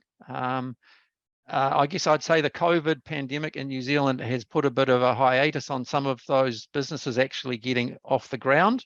But basically, there are some businesses which are definitely moving through, and there are also other businesses which are adopting ways of reducing their CO2 emissions by turning to geothermal. So in the timber industry, we are seeing a number of, well, we're seeing 1 or 2 of the big industrial players moving further away from gas and adopting geothermal to support their industrial processing. Okay, thank you very much, Brian, for that. So I think I just add something else there. If you want to go and look at the 2020-2021 action plan, recorded in that plan are some outputs in terms of organisations, businesses which were starting up. So that green action plan, the 2020-2021 one, has some records of what had gone on in the previous 2 years.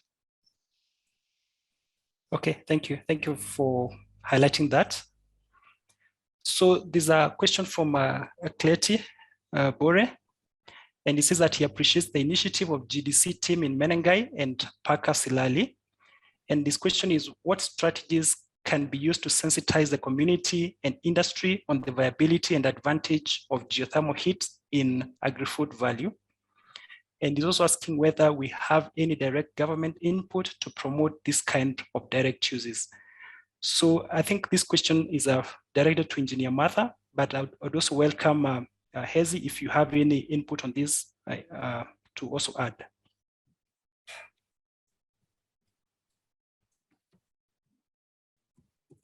Okay, thank you, Krati, for that question. I'll address the part that I can. For the community sensitization, what we do, like in Menengai, when we started developing Menengai, and then we did the demo project at the same area, it was a way of promoting the technology to the local community. And then when the community sees what geothermal can be able to do, actually the very first years, like 2015 and 2016, we had a lot of visitors from the community, and they were able to identify that this resource can be very useful to them. So one of them is to have a demo project that the community can identify with. And our projects in Menengai, they are focused to agriculture because Nakuru is an agricultural area. So when you do greenhouse farming, the community can be able to identify with it. And when you do milk processing, the community can also be able to identify with it. And that's why the collocation of our direct use project is very key to the acceptance of the community. The other way is just to hold some forums with them, inform them what the energy can be able to be used to improve their livelihood. And at the same time, if you have a project where the community can participate, it's a very good way of working with them to ensure that they embrace. So there are many ways, and we also participated so much in the agricultural shows that comes once a year in Nakuru and all parts of the country where GDC is active. So, and we could see the community getting very interested. We also worked very closely with the Community Relations Department in GDC.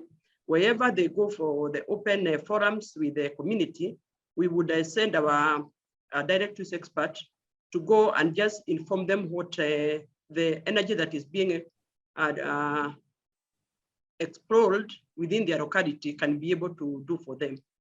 And I also mentioned that as we go now to the Barigo Sirari, our focus will has been to look for a project that the community can be able to identify with.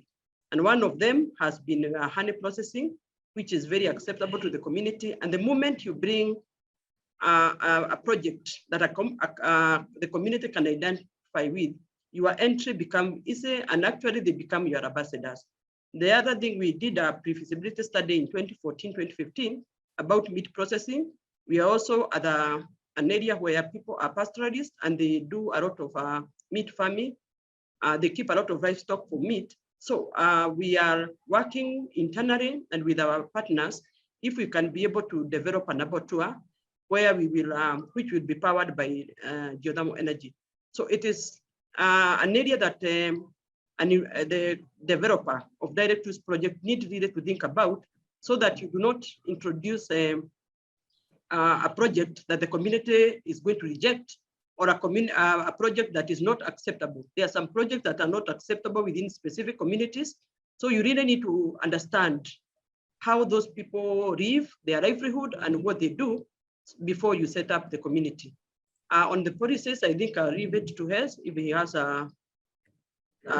something to add. But you remember in my presentation, I said we didn't need to have government come in because of the policies and regulations. Thank you.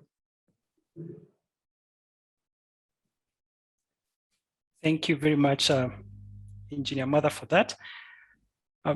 Maybe as a follow-up, there's a technical question, perhaps, Martha, you could also respond to it. It's regarding corrosion. And the question is, how do you mitigate against corrosion by the fluids? Okay, in my presentation, I indicated that one of the key areas that you need to look into before you decide what kind of a project you are going to do, I said that on the side of geothermal fluid, you need to understand the chemistry of the fluid. Before you set up the energy supply infrastructure, you need to understand the kind of fluid you have. Like, for example, in Menengai, we don't have much of a problem with corrosion, but it is possible to have a problem with scaling. So what we did, the well that was drilled, actually the well was drilled for power generation, but it ended up being a low pressure well.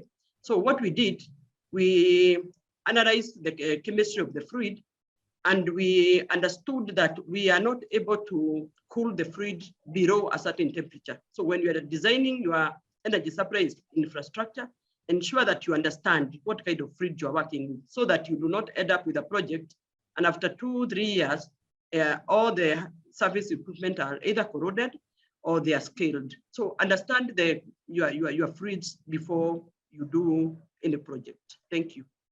And I also say that there are both scaling and corrosion inhibitors. So if that is the only fluid or the only well you have, you can work with either the corrosion or the scaling inhibitors. Thank you. Thank you very much, Engineer Martha. There's also another question from Kato Vincent from Uganda.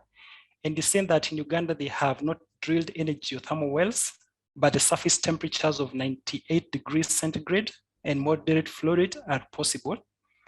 And he's asking, is it possible to apply this geothermal water for direct use without drilling expensive geothermal wells?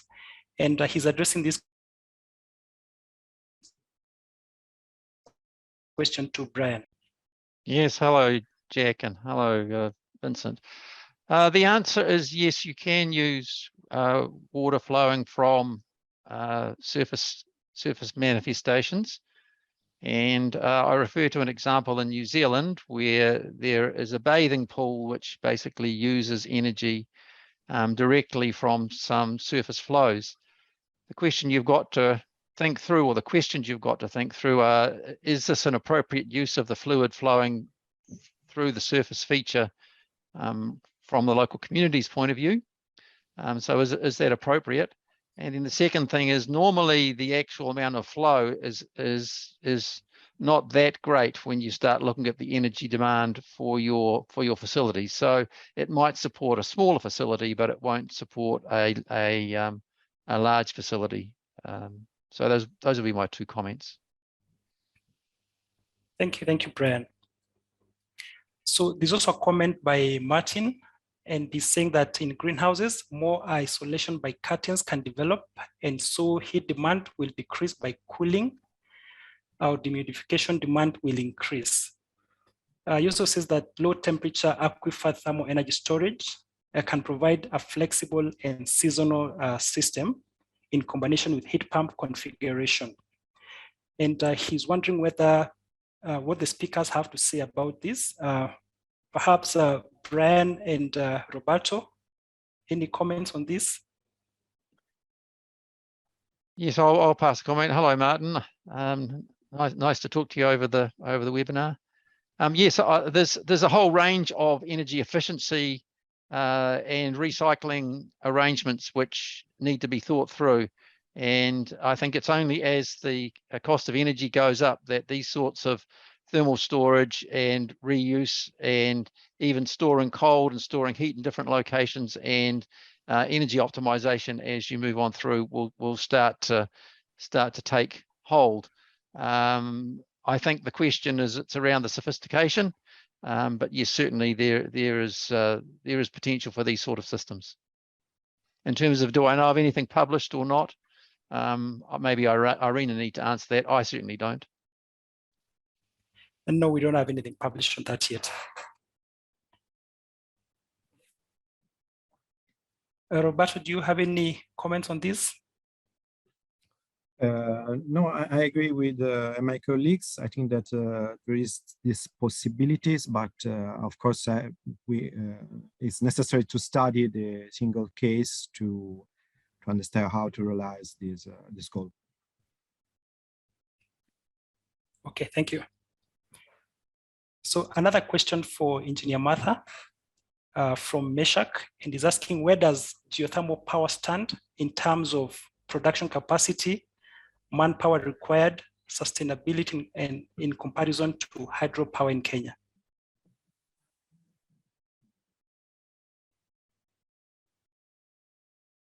Thank you, Meshek, for that. I will say that currently, geothermal in Kenya is giving the majority, I think more than 50%. I may not have the actual numbers as compared to hydro.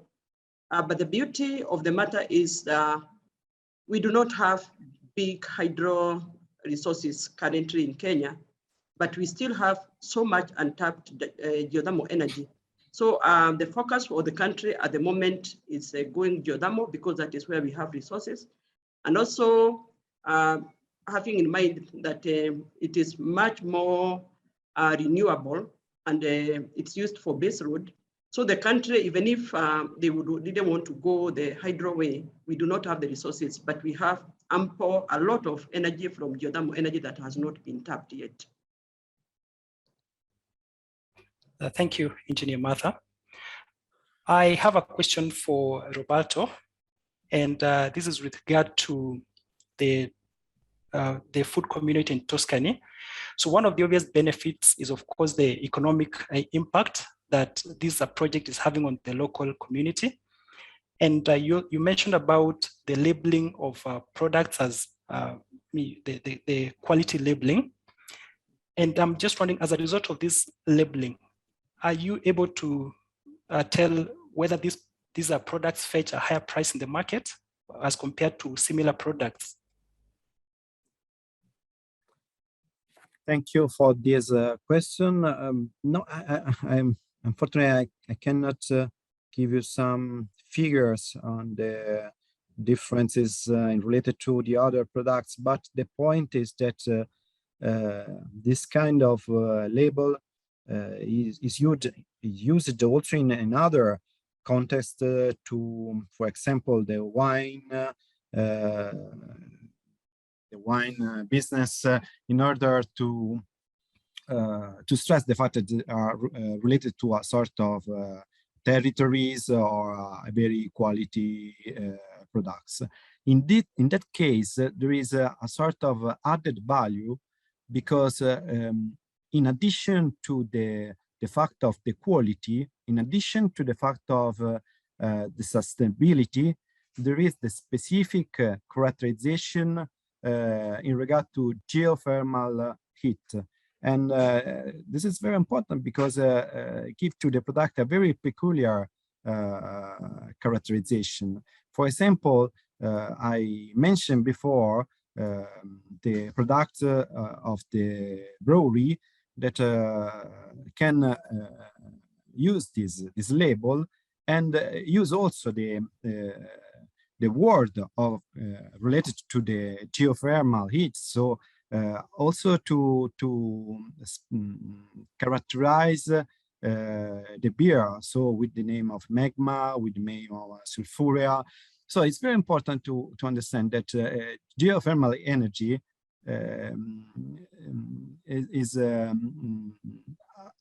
is also connected to an image of the energy, but also an image of underground. So can be used also to give to the products a sort of specific characterization. I hope that I answered to your question. Yes, thank you very much, Roberto, for that. So I would like to thank you all. And now we come to the end of the first session of this webinar on powering agri-food value chains with geothermal heat in Africa.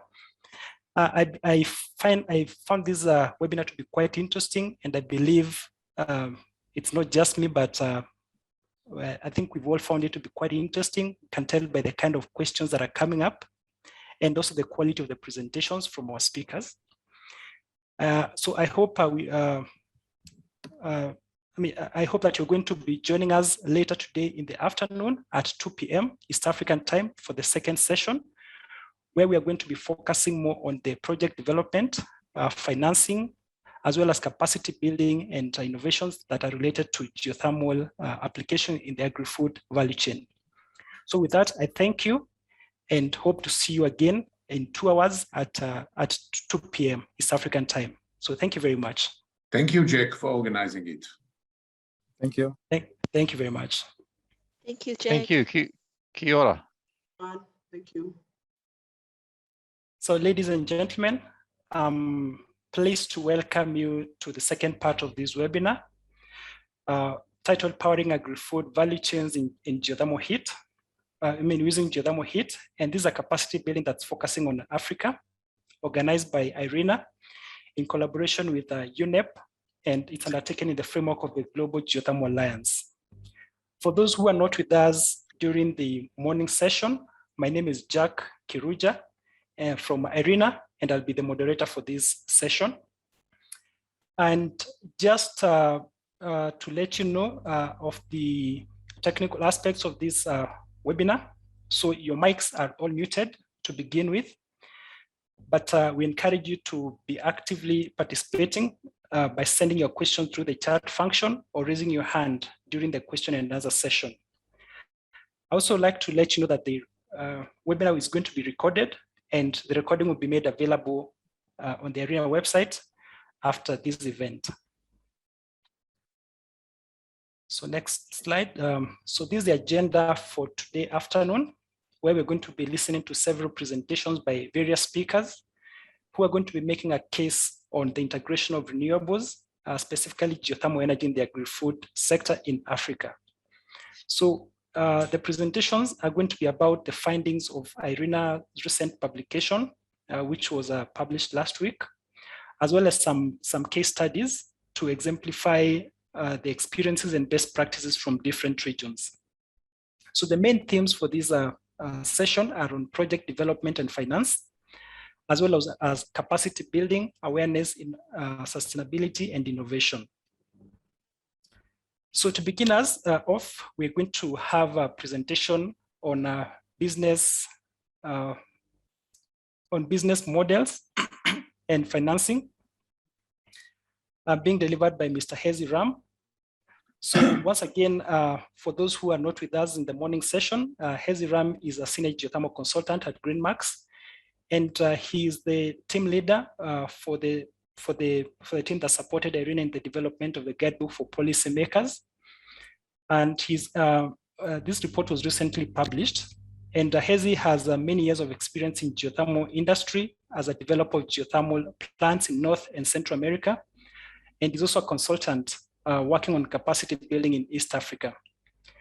So Hezi Ram, welcome back for your presentation. Thank you, Jack, and thanks to everybody in the audience. I'm going to have two speeches or two talks this afternoon. Both will focus on the business side, the financing side of this operation of the agri-food value chain in using geothermal heat. And we can start with the first one, which is talking about the business model and project development. Go ahead, Alex. So generally speaking, we do have two elements in every such entity that takes hot water from the ground and convert it to heat. And the heat is being used to through a processing plant to do all kinds of stuff like drying, pasturing, etc., all the applications that we discussed at length in the previous session before lunch. So we have basically two elements. We have one element, which is the geothermal resource and the delivery system, piping, etc. And then we have the processing plant. It's not unsimilar to what we do with power generation when you use geothermal energy as well, because there also we have the field and we have the power plant. But there's a big difference between the two. Usually we have basically two technologies today which are being used vastly in the geothermal power generation. One is what we call the flash technology, and the other one what we call the binary technology. When we go for direct use application in the agricultural space, we have plenty of applications. So we have plenty of technology. So that makes the stuff a bit more complicated than it is in the power generation world. The things are more standard. In any event, we can look at different structures. We can have the conventional structure, which has been used historically in this space, which is whereby one entity owns both the resource and the processing plant. That usually was the case, and usually the case in many of the cases, and that avoids what we call transfer price issues, ownership issues, etc. Then we can have a situation whereby somebody developed the resource, or somebody has the resource, and is willing to sell the heat to somebody who will take this heat into its processing plant, and he will sell the final product. So we do have two entities operating together.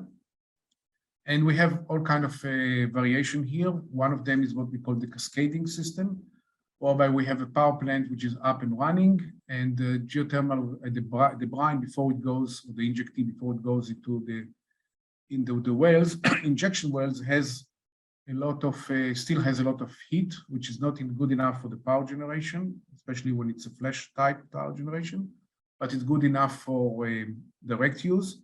So we work out a deal whereby this heat is being used, and I think Marta discussed it in her presentation this morning about GDC. Kenyan is doing it, and Iceland is doing it, etc.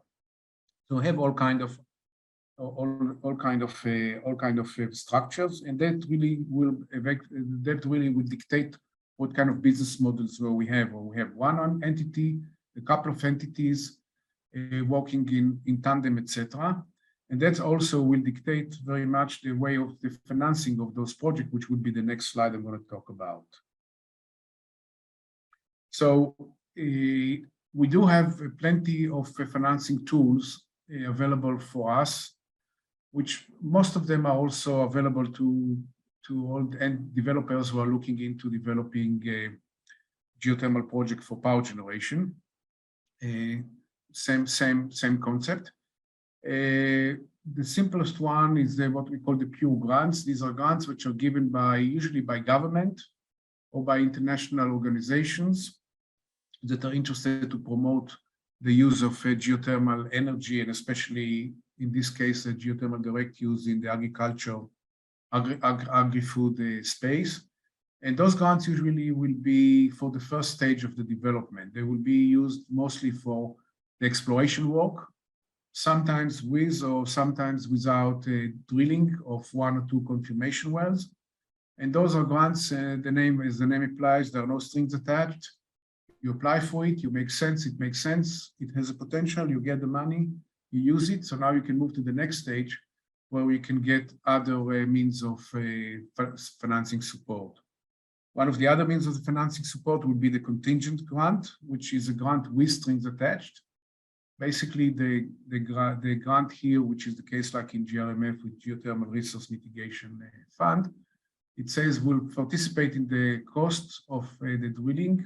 Usually those contingent grants will go exclusively for the drilling space because everybody identified this space to be the most difficult and risky one.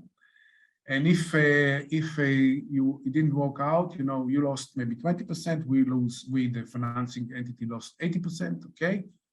And we move on. But if you're successful, you're going to pay us back the grant over many years with a low interest rate, so we can take the money and give this grant to other developers. So this usually will come in the next stage of the project development after the exploration into the stage of the development of the drilling of the confirmation wells, and maybe the initial couple of wells, which you need in order to do the testing to get a sense, as every reservoir engineer will tell you, how good is the resource and how sustainable it is long term. Then we move to the next one, which we just discussed, which is the risk mitigation. This usually doesn't come in a way of money, but it could be in a form of insurance. You pay a premium. Munich Re from Germany was very active in this space, and there were some other insurance companies that were willing to provide this mechanism. So they will basically insure the performance of the well that you're going to drill. In other words, if they are convinced that there's a good chance that the wells that you are planning to drill is going to reach this kind of temperature and it's going to the flow rate is going to be at that level, they are willing to insure it. So in case that, but you spend the money, you pay them the premium, but also you spend the money on doing the well. And if the well is not successful, either wholly or partially, then the insurance will pay some kind of money to cover some of the cost, not never the full cost, but at least it could be a big chunk of the cost. Other mechanisms like that also popped up in South America, and I think that probably Anna can talk about that when we talk about South America. Then we have concessional loans, which also we call soft loans.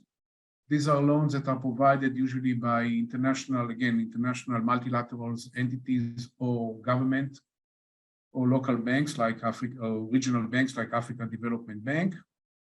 And they will provide you, this money usually would go for the next stage, which is the construction. After you prove the resource, you have the construction and the drilling of the production injection wells and the construction. And those concessional loans will be quite convenient in terms of the terms, a very low interest rate and many years of repayment, and a significant grace period whereby you don't have to pay back the loan for 3 or 5 years, whatever the case is. If you look at the GDC, for instance, most of their projects were financed by concessional loans, with or without the guarantee of the government of Kenya. And then when the project is ready to move forward, constructed, etc., then you can go into the area of what we call project financing. Project financing, without getting into details, basically is a mechanism whereby you can raise money in the form of debt mostly. And the money, the return of the loan or the debt, is based only on the assets of the project. So there's no recourse to the developers. There's no recourse to nobody in the project or the project stakeholders, just the project assets. And this usually is a good mechanism to raise significant amount of money, tens of millions of dollars or hundreds of millions of dollars, which is not completely applicable here because usually most of those projects are quite small in that respect. But that's a mechanism. It's convenient, but it's expensive, and you can use it at the later stage of those project developments, we said. Next slide, I think. Okay, so we have also facilitation platforms, whereby we are looking at there are entities which are interested in providing like a envelope financing for multiple projects, not only for one project, and they want to do it in an optimal way. We have 2 examples here. One is the Climate Investment Platform, and the one is the Energy Transition Accelerator Financing Platform. On the second one, as you can see, we probably can get more information about this fund from Jack and his team, because IRENA is also part of this mechanism. And the idea here is to provide platforms that will provide both financing and technical assistance in order to push those projects forwards. The important thing is how to attract investors. We didn't discuss the public financing too much, but there were some projects, and GDC is a good example. There were some projects that were developed by the budget, from the budget. The government budget was allocated so much money for projects to be developed. There were some other countries that were doing it. Not most of the countries try to shy away from financing those kind of projects because they believe that there's an alternative, which is private capital. There's plenty of private capital, and as I like to say, if you have a good project, there will be money for that. There's plenty of private capital available for projects in Africa, and many multilaterals are interested in developing renewable energy projects. In the agri-food space, it's even much more attractive because of all the other consequences, not just environmental mitigation. climate mitigation, but climate change mitigation, but also because it helps the food supply, etc. So you have entities like IFC, and you have entities like OPARCO. You have all the European countries basically with long list of developing banks that will provide the financing, and this financing can be also in the form of debt as well as in the form of equity, which is always sometimes what you need. So the government, when they smart up, they say, when they are wise up, they say, we don't want to use the budget money. We want to use the budget money for education, for other means, but we want the private sector to pick up this challenge. And for that, this is what is required. So here you have a couple of elements that I discussed before.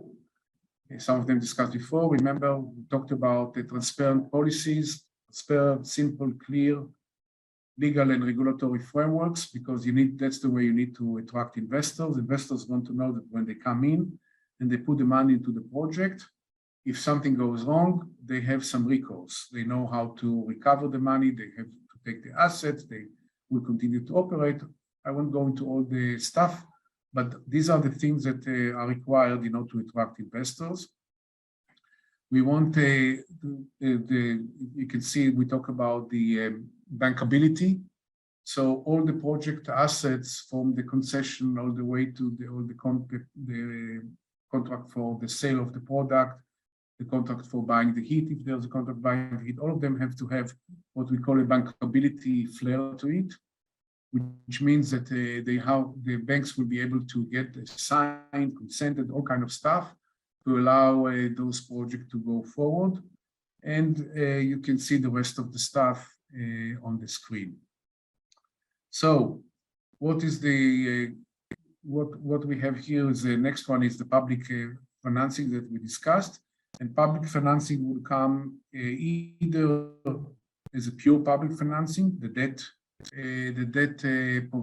will be the budget will provide concession loans or grants to the developers. It can come in the form of guarantees, which is much more to the taste of the treasurers, or the Treasury Ministry, because it means that they don't have to put the money out, they just put a guarantee, and in the unlikely event, this guarantee will be called.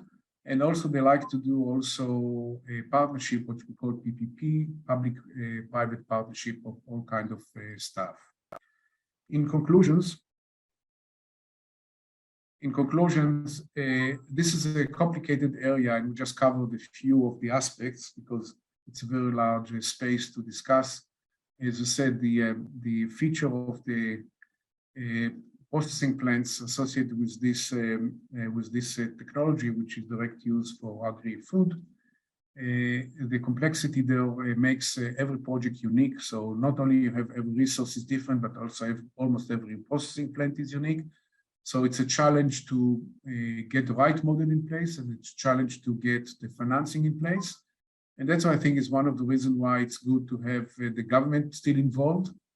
And there's no one size fits all, either in the business model or in the financing tool. You have to look at all combination of public-private financing and all kind of innovative structures. Be happy to answer questions at the end of the session. Thank you very much for your attention.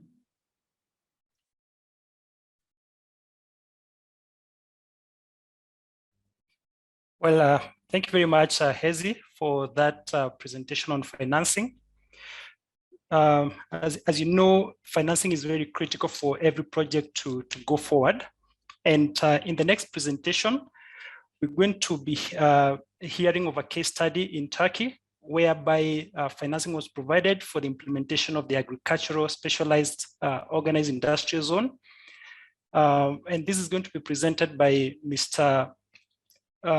Umut Baris Ulgen. So Mr. Ulgen is the general manager of Medithermal Energy, a geothermal consultancy in Turkey. So Mr. Ulgen, the floor is yours. Thank you.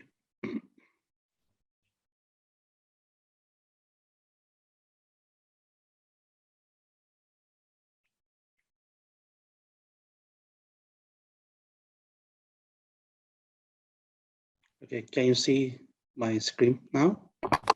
Yes, I can see it. Okay. First of all, thank you very much for IRENA, UN, and the GGA for this invitation. It's very nice to be a part of such a meeting. I will try to shortly describe you the implementation of the agricultural specialized organized industrial zones and the geothermal greenhouse loans and investment incentives in Turkey.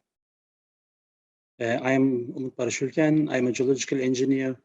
I have 10 years of geothermal energy career, and since 2019, I have my geothermal project consulting company, Maritime Energy, and I am a consultant of geothermal energy investors associations in some European projects, and I'm here also as representing GESTER.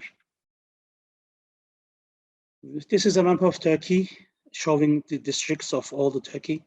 And as you can see from the map, the white ones are the zones where there is no geothermal research, and the other colors are at the different stages of geothermal research is ongoing.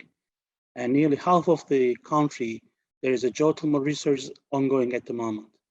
And at 30% of the country, we are using geothermal for different purposes, like electric production, to greenhouses, to district heating, and thermotourism. As you know from in the electric production, Turkey is the fourth in worldwide with 1.7 gigawatts of energy production. And most of these power plants are in the Asian side of the country, where in the two basins, Menderes Graben and also in the Gediz Graben mostly. When we look to greenhouse development of Turkey, we are now fourth in the world and second in the Europe. And by 2020, we reach 805,000 hectares of greenhouses. 14,000 hectares of this area are modern greenhouses. And the average size of the greenhouse is 27 hectares. When we look to the geographic distribution of the greenhouses, you can see that the 86% of the greenhouses in the Mediterranean region, and in Central Anatolia, Eastern Anatolia, and Southern Anatolia, they are less than 1% in all total greenhouses in that region. And after we start to use geothermal energy for the greenhouses, it helped us a lot to change this local place for greenhouses that we start to use it in countrywide. Now in all parts of the Turkey, there are some greenhouses built and currently building. And with the low heating costs and high effective products, it is more feasible than it before, thanks to geothermal. In Turkey, there are development zones. You can see from the upper figure, which is in the lighter colors, like this area in the big cities are in the first zone, which are the highly developed zones. And these brownish colors are the zones in the sixth zone, which are the least developed zones. And in these development zones have different advantages in different development strategies. And in Turkey, there are 26 development agencies in these zones, which are preparing feasibility studies and local development plans, which are showing investors what they will gain if they invest in that region and what is the positive things that they can gain from this area. Also, they prepare feasibility studies for if they build up greenhouse in that region, how will be the feasibility of this study to show for the investors. Okay, I will also talk about this agricultural specialized organized industrial zones. It is established by a legal person, public legal person, and it is for integration of agricultural and industrial sectors. Who can develop them? They can be developed by public city, like a town municipality, or public city administrations, like the investment and monitoring coordination departments of the governorship, or can be developed by chambers or any legal entities like corporations, unions, and associations. In these agricultural industrial zones, the geothermal energy gives a lot of advantages, as the central heating system provides the heating, and production and injection is done completely closed circuit for all the capacity, and the central management of the geothermal sources, the renewable feature of the geothermal source is preserved, and the other general advantages is some financial advantages, like some VIT exceptions, some tax exceptions, and you also have low water, natural gas, and communication costs when you have an agricultural industrial zone. In technically, what are their advantages? The first thing is infrastructure. When this agricultural industrial zone is developed, the wastewater, drinking water, irrigation water, electricity, roads, and also drainage services, everything is offered to investors. For these services, companies who are having a greenhouse or an industrial part, they only pay the money. They don't take care about all these infrastructures. Also, geothermal energy connection from the greenhouse is presented ready at the beginning of the parcel. Therefore, you don't need to take care about any drilling or any concerns about how you will bring the water to the greenhouse. It's already settled. And there are also social facilities, like there are schools, there are markets, banks, and whatever you need in this area.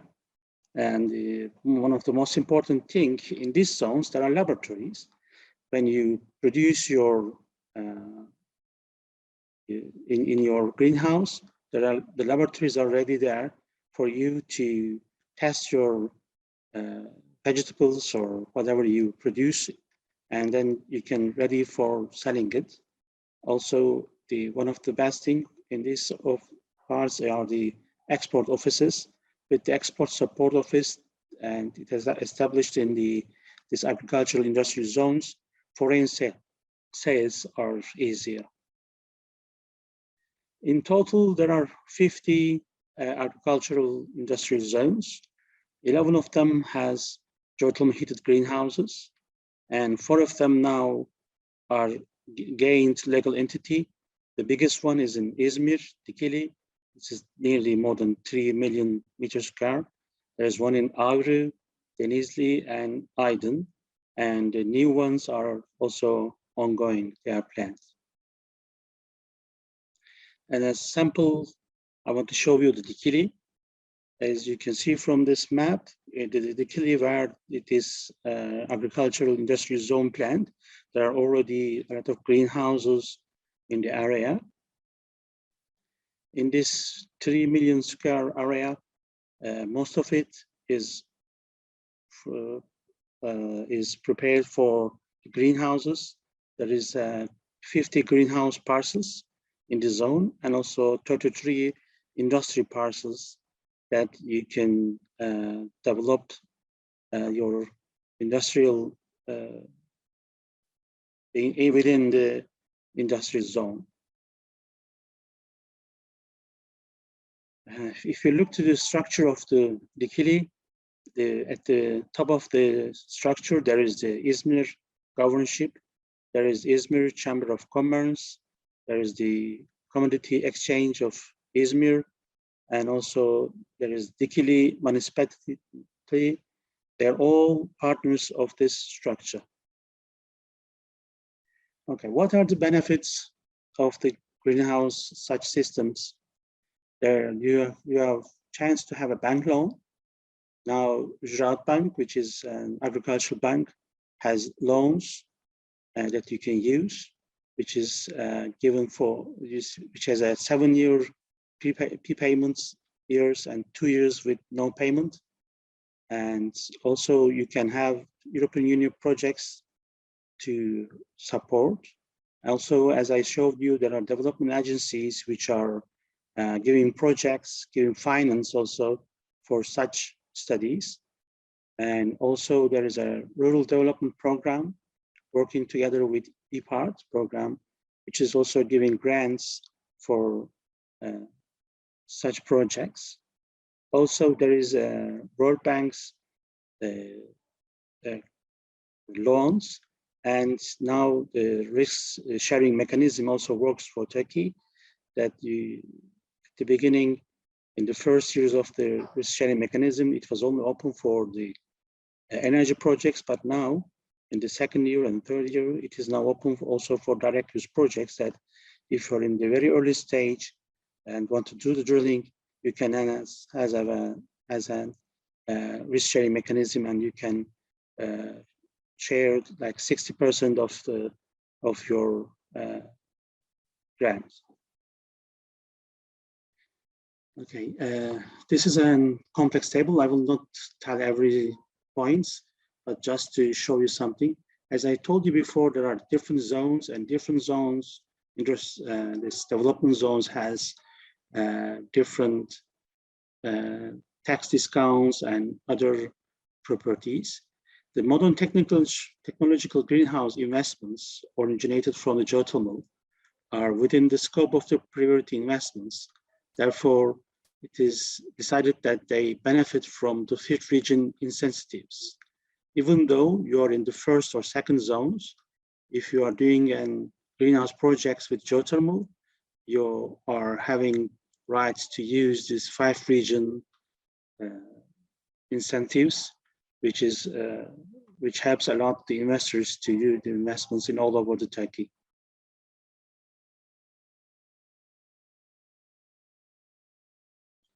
And the grant advantages, the modern greenhouse investments are part of EPART program. Also, it's part of supporting rural development investments.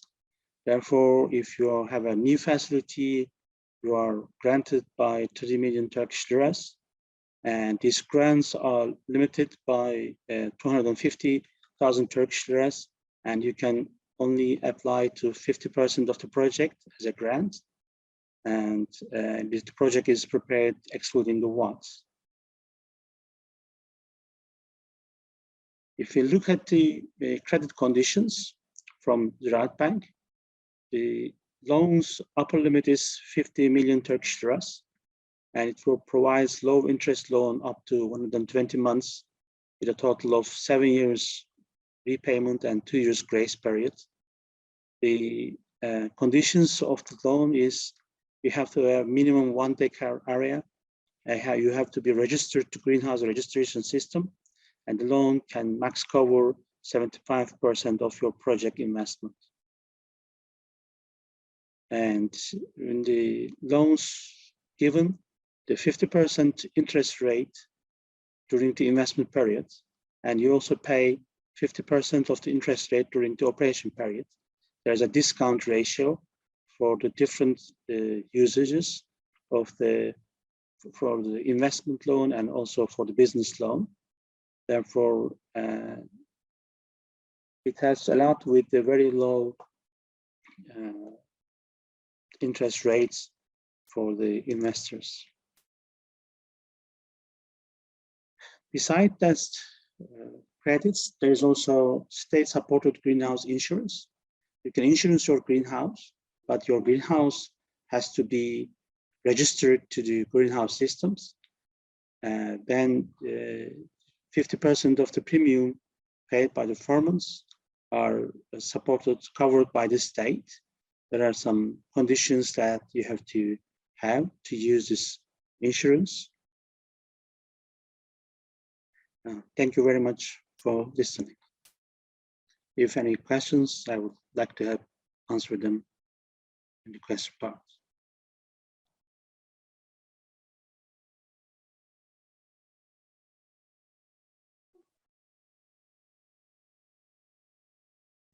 So thank you very much, Mr. Ugen, for that wonderful presentation. I think it's very interesting, the concept of these agricultural industrial zones, where you try to link the agricultural and the industrial side. And of course, geothermal playing a key role in that. Also very interesting how the financing for these facilities has been organized, bringing in different players, also including a commercial bank, Ziraat Bank. So I believe there are going to be many questions regarding this presentation, because I know quite a number of countries are thinking of similar concepts of developing such kind of industrial parks. And financing of these parks is something of interest to many countries. So yeah, thank you very much. And we look forward to receiving the questions and also to your responses to those questions. Yeah, I will happy to answer the questions, but don't forget I'm a geological engineer. Okay, well noted. So we'll go on to the next presentation. And once again, I'm going to call upon Hezi, and he's going to be speaking about the development of a geothermal heat tariff, where he's going to highlight the different approaches for determining the heating tariff of thermal energy for direct use projects. So over to you, Hezi. Thank you, Jack, and this would be my last presentation for today. The issue of heat tariff is a complicated one, and we don't have too many markers in that respect. I think that Jack researched it on his thesis in the master's when he did it in the university in Iceland, and it's still work in progress in many places. This one comes into play really when you have the ownership of the different entities, the ownership of the different parts of the facility are different. In other words, we have somebody who controls the resource and somebody who controls the processing plant, and it's not the same entity. And we're looking for some kind of mechanism whereby there is a value for the energy which is provided by the resource to the processing plant. The value has to be high enough for the resource owner in order to justify the investment and the operating of the facility, of the resource. And on the other hand, the person or the entity which controls the processing plant does not want to pay too much for the energy, because that means that his product at the end of the day, dry fish, dry vegetable, or dry food, will not have a competitive price. So we do have a bit of a conflict here between those two, and the question is, how do you set the tariff so it will be fair for both sides? The answer is, I don't have an answer. It's a much more complicated exercise to do than to have one answer for every element. We do have a couple of markers, as I said. Early in this morning, we got a presentation from Brian about New Zealand, and Brian quoted a number that they calculate the value of geothermal heat is for direct use is about $10.3. Now, I'm not sure whether it's New Zealander dollars or US dollars, but if you convert it to, let's assume it's US dollars, and so you do New Zealand dollars, and you convert it into the cost of a kilowatt hour, which we are much more comfortable with because we, buy and sell electricity with the kilowatt hours, then it comes to a couple of cents US cents per kilowatt hour, which is really low. Even if the price of 10.3 is not New Zealand dollars but US dollars, it's still maybe 3 or 4 cents. Then we have another marker, which is the one with GDC. And from all the cases I analyzed, you really see that the price of heat coming from geothermal resources, unless there are certain circumstances, quite high, because the value of this heat is not too high. I mean, we're talking about low temperature resources. And if you look at the cubic meter of water at 60 or 70 degrees Fahrenheit, you can easily do the calculation how much energy it consists, and it's not a very high number compared to, let's say, 1 gallon of fossil fuel. Unfortunately, that's the case. There are instances where the situation is not so bad when you have already the field So it's a sunk cost. All you have to do is cover your operating cost, or where you say, you know, I don't really need to amortize the cost of my investment over 6 or 7 years, which is what banks like to do. I'm happy to amortize it over 20 years because it's a long-term investment for me. Then the numbers start to look better. But selling the heat, I'll show you an example later on, is not such a simple thing as it sounds when you do it, let's say, with electricity. So what we have in the slide in front of us, we have the situation where what happens if we have to go into this mechanism whereby we have two parties and they have to negotiate what we call the heat purchase agreement. And there are not that many, I can tell you right now, there are not many heat purchase agreements that you can rely on because not that many were established. One that I'm familiar with quite intimately because I worked on that one was the heat purchase agreement between GDC and those private developers in Menengai. And what you see is the typical elements. I won't cover all of them, but you see the typical elements which are associated with such a contract between the two parties, which deals with issues that are associated really specifically for heat supplying for geothermal resource, issues with temperature derivatives, issues like changes in the flow rates, because geothermal wells don't always provide the same constant supply of water, the constant temperature. There are deviations you have to take into account when you calculate the amount of energy supplied. There's also from the point of the processing plant, some of the products that he wants to sell in the market are seasonal. So how does he what does he do during the rest of the time? Does he buy the heat or tell the heat supplier to stop supplying the heat and all this kind of stuff? So it's not so simple how to measure the energy. I mean, we used to do it with measuring the cubic meter or the flow rate, which was easier, but today you can also measure the heat directly, the kilowatt hour supply directly. So all those kind of elements have to be incorporated in the contract. That's what makes it a bit more complicated. When we go to the next slide, we see that what we have theoretically is basically two ways to calculate the heat tariff if we really need to do it, which I call the cost-based approach, and the other one which I call the market-based approach. You have a lot of write-up on the screen, which I won't cover. I won't go one by one, but generally speaking, the cost-based approach says the following: I'm the developer of the resource of the geothermal resource, and I'm going to drill the wells. I'm going to do when I say wells, usually I say in plural because I have to do both production and injection, at least one production and injection. It's very unlikely that I'll be able to dispose the injectee on the ground, which used to be the case many years ago, but not allowed anymore for all kind of reasons. Integrity of the resource is one of them. So I'm going to drill those wells. I'm going to put in place, I'm going to buy the pump. Most of the time I have to buy a geothermal pump to pump the resource. I want to put a delivery system, which is piping, etc. And it's going to cost me so much money, and I'm going to operate it every year. It's going to cost me so much money to operate it, staff, etc. We'll see the details in a moment.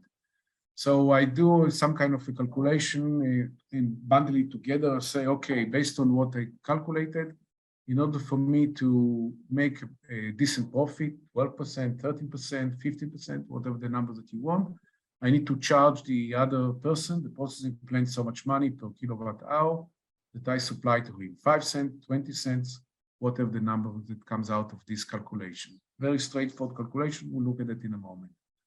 The other approach, and then you sign a contract, and the contract that you sign with this, with the processing plant, basically you have a fixed price for the energy you supply, because the investment was done and the investment is already sunk cost. So the cost of the investment, whether it was financed by equity or by debt, where you have a fixed rate, it's already a fixed number. So you can commit to continue providing this kilowatt hour of energy based on a fixed price. Maybe some indexation because inflation, etc. But basically you have a price. which you can, the processing plant can look at it for the next 5, 10, 20 years, whenever, how long the contract is signed for. The second approach is a market-based approach, which we call a market-based approach, a more opportunistic approach. I go to a plant, the processing plant, which is already up and running, could be a greenhouse, could be pasturing, milk pasturing facility, whatever the case is, where they use some kind of fossil fuel as a fuel, like could be wood fire, could be diesel fuel, could be gas, not acceptable in Kenya, in Africa, I'm sorry, and could be any other form of fossil fuel, and or electricity. I'm just connected to this facility is connected to electricity and use electricity for the heating, whatever is required. So then I go to this guy and I ask him, how much do you pay for electricity, for the fuel, for whatever the case is? And then I look at it and say, you know, I'll provide you with this, I'll provide you with energy that you need at the right level of temperature, etc., replacing this fossil fuel source or electricity source. Just pay me the same amount of money and you'll be happy and I'll be happy. And most likely the guy will do it because it's good for the environment. And also he doesn't want to be subject to issues associated with regulation, etc. Here, I don't commit to a price. I commit to a price which is based on, you know, the current price of electricity or the current price of fossil fuel, etc. So there are some risks associated with that, which we'll discuss at the end of this transaction. So these are the two ways that we identified where you can calculate the heat tariff. Next slide, please. So if we go to the cost plus approach, what we need to incorporate in our calculation, which you see an example, a numerical example later, is basically two major costs. One is the cost of the capital cost, or CapEx, what we call, which is the cost of drilling the wells, putting the system, engineering, everything else. And then this is a one-time cost. And then you have the operating cost, which would be annual cost, salaries, usage of all kinds of fuel, oils, etc., maintenance, etc. And sometimes also could be major maintenance if the well is dead and you have to drill another well, etc. But let's leave it aside. So that's the cost of it. And then you're looking also the financing cost, which here will come in the form of depreciation of the assets and bank interest and bank fees. So that's the concept. Then from there we go to the next slide and look at the how we define the tariff. We say that's the amount of the energy we are going to deliver. That's the cost. Revenues expected, divide one by the other, and you get the heat tariff, which will show you a numerical example in just a moment. Okay. Here it is. So we took an actual project from Uganda, I'm sorry, a fish drying operation whereby, and again, there's an article and I think there's a reference to this article in the reports that IRENA put out. And so you don't have to copy all those numbers, but the gentlemen that did the work did a very thorough work and calculated all the costs associated with the CapEx, the heat exchanger pumps, the drilling of the well, etc., etc. And he was looking for a facility that dries 25,000 kilograms or 25 tons of fish, whatever fish they catch in this lake. To this fish, 25 tons of fish per year, how to dry it and to remove basically the moisture of the fish from like 80% to 10%, because then you can sell it as a dry fish. And dry fish commands a higher price in the market because shelf life, etc., etc. And you can look at that. They did a calculation of the total cost, including the operating cost on the yearly basis, and basically it comes to the fact that the investment annual expenditure is about $262,000 something. Next one. And here, what he did is basically says the following. If you look, you see the cost of fresh fish is $1.5 per kilogram. The cost of a dry fish is $8.5 per kilogram. Of course, the amount is much smaller because most of the water was evaporated, so it's much less content, but still it commands a better price. And then you get, cost you 30 in a month, cost you $37,500, and you gross $47,000, 226. So you have close to $10,000 or close to $12,000 a year, $120,000 a year of cash flow. And you look at the calculation, you say, okay, use the simple playback period method, which basically it says the cost divided by the annual revenues, and I get a project which would pay for itself by 2.25 years. So that's a viable project, and it makes sense to go forward. I analyzed this project. So this was the cost-based methods. Now I analyze the project from the market-based project, market-based aspects of process. And here what we do, again, I won't go into all the details. I just want to point out that the fact that we have to remove so much water, and we know to calculate the amount of the water that we remove. We know how much it costs us, how much it takes us in terms of energy to remove this water. And you can see down there, it says that the Q, which is 18.4 kilojoule per second, that the amount of the energy that I need to remove in order to dry the fish. When I go to the next slide, you see that I convert it again to kilowatt hours because everybody is much more comfortable with kilowatt hours. And then you look at, then you say that if this project is connected to electricity and it does all the heating of the air, which is used to run out over the fish to dry it, does the heating of the air by electricity, then this facility will consume about 150,000 kilowatt hours per year. Now, how much does electricity cost? Especially if you have to deliver it, if you have to make it from a generator, which is fueled by diesel fuel, etc. It's probably about 20 cents. That's my assumption. In some places I saw in rural areas, the cost of electricity would be 40 cents. And the question is, can I compete with that? So now I go back to my facility and I say, it cost me about the annual cost of using the annual cost to dry 25,000 kilograms of fish is $31,800. So it means that I'm the operator of the processing facility. I'm paying $31,000 plus dollars per year in order for they have the electricity to dry my fish. Now, can you provide it to me? Can you provide to me with the heat from the geo resource at this price? I'll be happy to do it.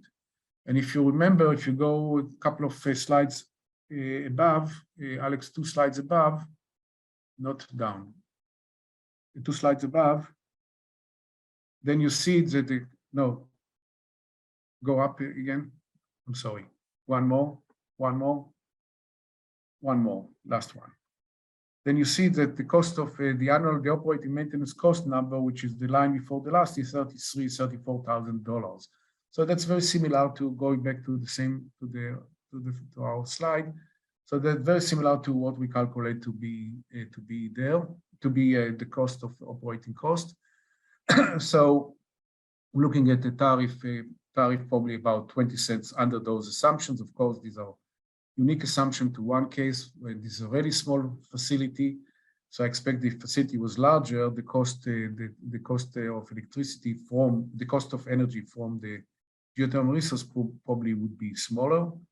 And here you can see that if you want to calculate it, to say, okay, I'm going to deliver you, I'm going to measure my return by my price by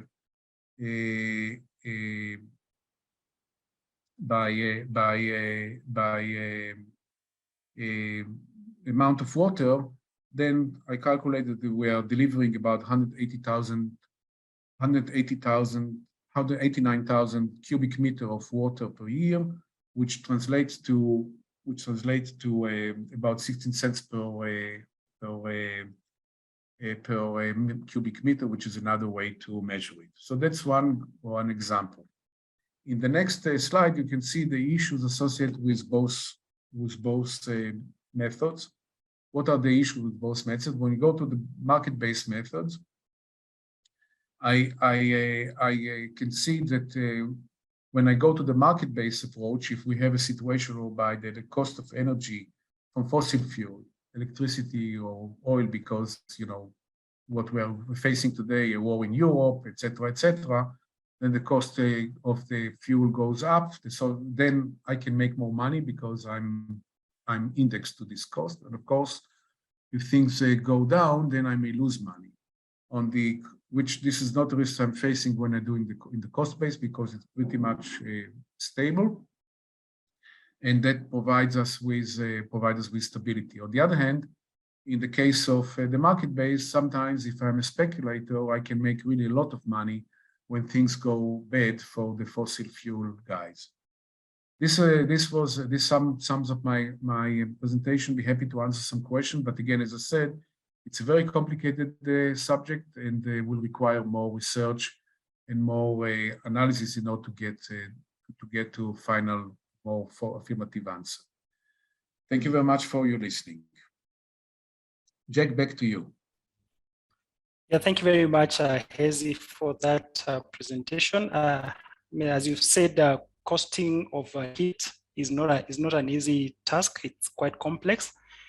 But we appreciate that you've pointed out some of the ways which can be used to determine the tariff for the heat.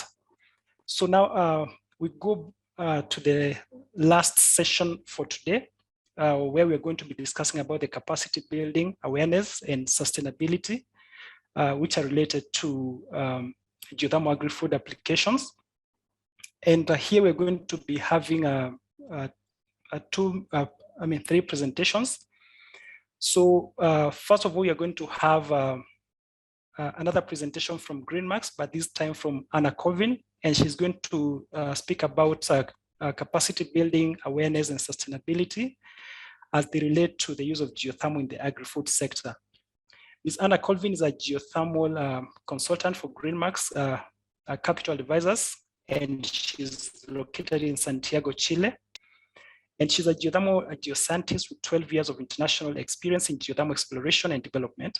She has worked as a geothermal electricity generation project globally, including in Latin America and the Caribbean, in Southeast Asia, in Eastern Africa, and in Europe.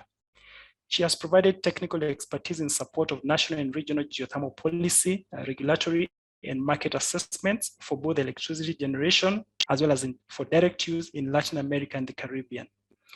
So over to you, Anna, for your presentation. Thanks very much, Jack. Good afternoon, everyone. So the next presentation will touch upon the topics that Jack mentioned: capacity building, awareness creation, sustainability, and innovation, and how these four different topics can help bridge knowledge gaps that exist along the geothermal direct use value chain among different stakeholders. Now, in many countries, geothermal is very well known for its electricity generation potential, but it still, in general, the public is still learning about its potential for providing heat, especially in direct use applications in industry, heating, etc. So one of the key elements for bridging knowledge gaps is finding ways to generate more awareness within the public, also within policymakers and potential entrepreneurs and business owners. This is very connected to capacity building. Both awareness creation and capacity building will help build a more educated and technically capable geothermal workforce to carry out the projects that are being developed in different countries. And in other countries where geothermal is more widely applied to heat in direct use applications, projects at these stages are incorporating more ways to innovate, finding different ways to innovate upon existing technologies to become more sustainable. Next slide, please.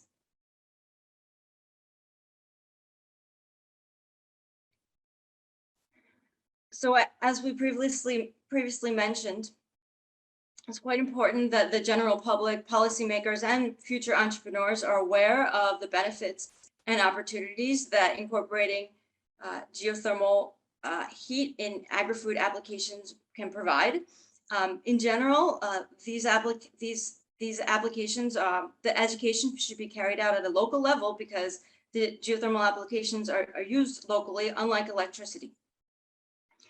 It's quite important in many countries which are beginning to incorporate more geothermal in their direct use applications to grow educated and capable workforce, and leveraging different academic programs and technical capacity building programs for a wide variety of different professionals, ranging from geoscientists, engineers, project managers, policymakers, other experts related to environmental and social, and of course, the financing end. One of the best ways to create awareness can be pilot projects and demonstration projects, which can demonstrate to the communities that these projects can be technically viable and can provide value to existing agricultural applications, and can also demonstrate the commercial viability of such projects. One important component of awareness creation and capacity building is international collaboration. And collaboration in general at international, regional, and local levels. If we go to the next slide. We have some examples here of different types of training centers, programs that exist worldwide. In the Eastern Africa region, we have the Africa Geothermal Center of Excellence in Kenya that provides a variety of training courses hosted by the UN Environment Program. We've also have had the EAGER program, which has provided technical assistance and capacity building previously in several different countries throughout the region. And there are also many different programs, training centers, think tanks throughout Latin America, throughout Europe, throughout Asia and Oceania. Here we just have a few examples to highlight the wide variety of different types of capacity building programs that are available worldwide. Some of them are more focused on academic research. Some of them are focused on leveraging the relationships between academics and industry. And others are more focused on consultancy or assistance. It's often the case that most capacity building occurs on the job through on-site learning experience, but there are other options available beyond academic experiences, and one of them that we'd like to highlight in the next slide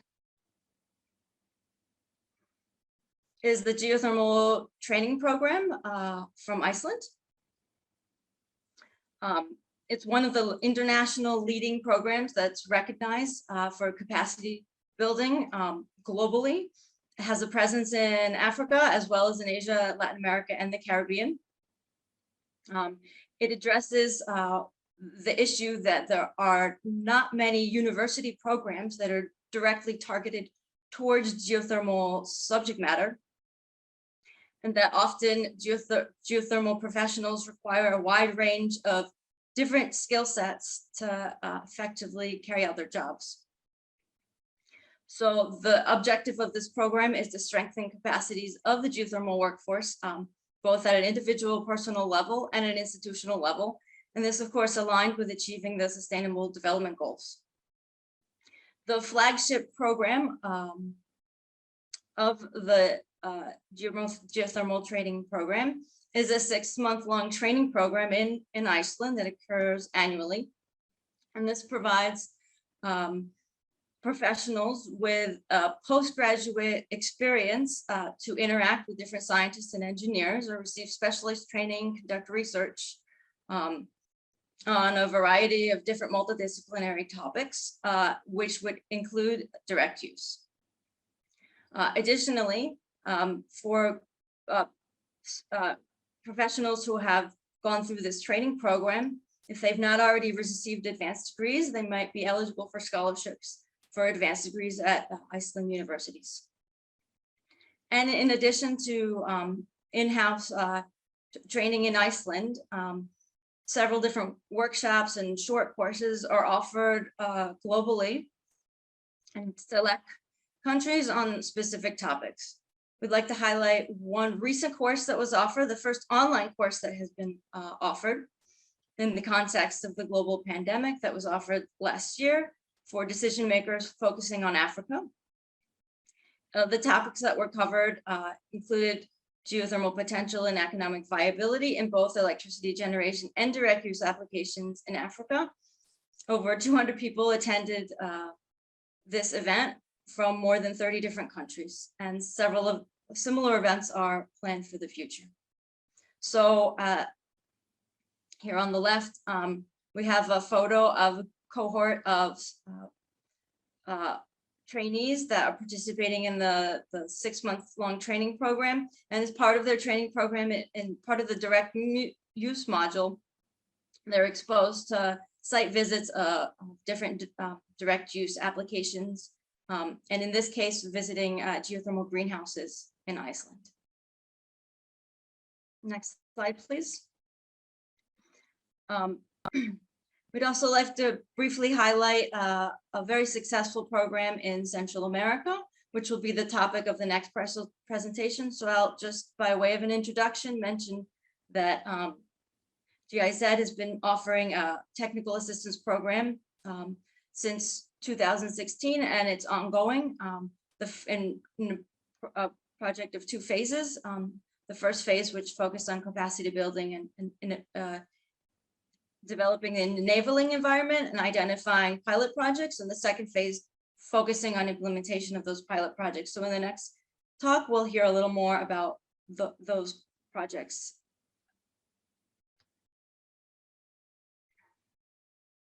In terms of technology, sustainability, and innovation, we've already heard about different incentives to develop eco-industrial zones in Turkey or eco-industrial parks. I know there's a lot of interest in Africa and a lot of plans in Kenya to make that happen. One reason that these projects are so interesting is that not only do they reduce waste, do they take advantage of waste heat that is not being used, but they also generate additional revenue streams for projects. We have an example here of the Blue Lagoon in Iceland, the picture in the center, and the Blue Lagoon currently generating more revenue than the geothermal power plant. So these eco-industrial parks can become incubation centers for innovation, and they can help drive sustainability and applications of new innovative technology. In addition to eco-industrial parks, circular food production is another area where geothermal applications in the agri-food industry value chain can provide innovation. In the talk that we heard earlier this morning on Italy, we saw how cultivation of spirulina algae has a circular food production aspect. And by way of circular food production, optimizing energy and nutrient use, water treatment, and waste recovery processes. So we have an example here of a project, the Geofood project in the Netherlands, which is a partnership between Iceland, the Netherlands, and Slovenia, integrating horticulture and agriculture into a net zero waste production system. Cultivating food, generating with geothermal energy. Next slide, please. So by way of a summary, in terms of building capacity, educating and creating awareness, it's quite important to raise awareness among policymakers, among the general public, identifying best practices, and identifying opportunities to build capacity of public institutions, policymakers, and professionals in order to create a skilled geothermal workforce. And one aspect of this capacity building that's increasingly important is leveraging different types of partnerships, be it international, regional, local, so, in order to take advantage of lessons learned from different projects around the world in forums such as this, and also hands-on experience, leveraging different experiences in different countries. And in terms of technology, innovation, and sustainability, it's important to encourage that sustainability and innovation is encouraged and incorporated into geothermal heat projects, especially innovative projects such as industrial parks or circular economies. Geothermal is used in cascading applications, and whereby this innovation will encourage the geothermal to be used in a more sustainable way. Thank you very much.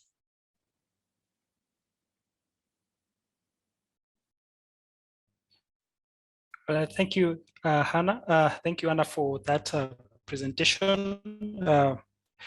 I think some of the things that you've highlighted, that it's really important that we raise awareness about the opportunities that are available for direct uses, as well as the benefits that can be achieved through the use of geothermal in the agri-food sector.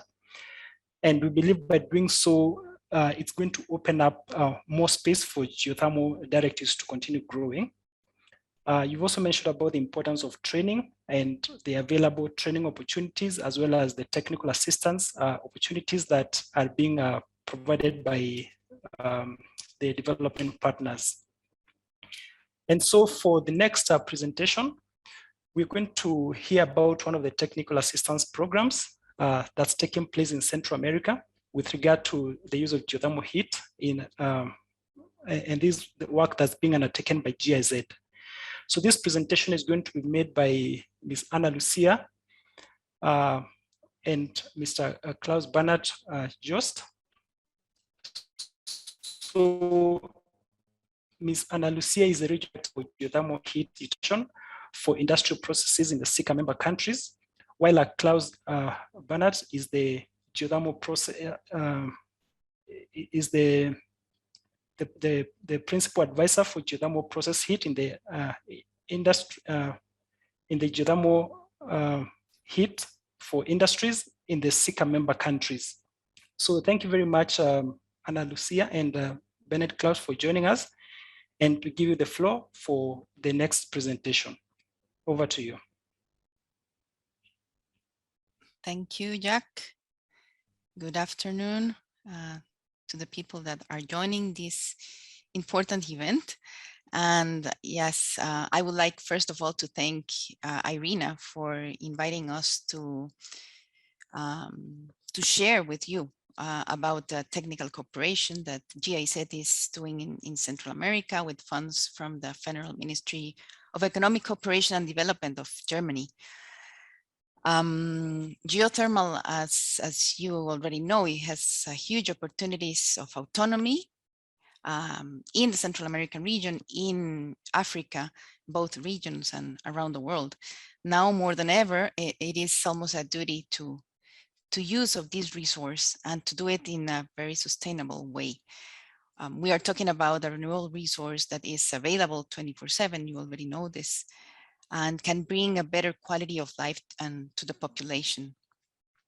I would like to ask you, how many of you have enjoyed of the experience of hot springs, or maybe knows of the good experience that we could have in hot springs? Maybe most of you have experience of this. How many of you have tasted dehydrated fruits?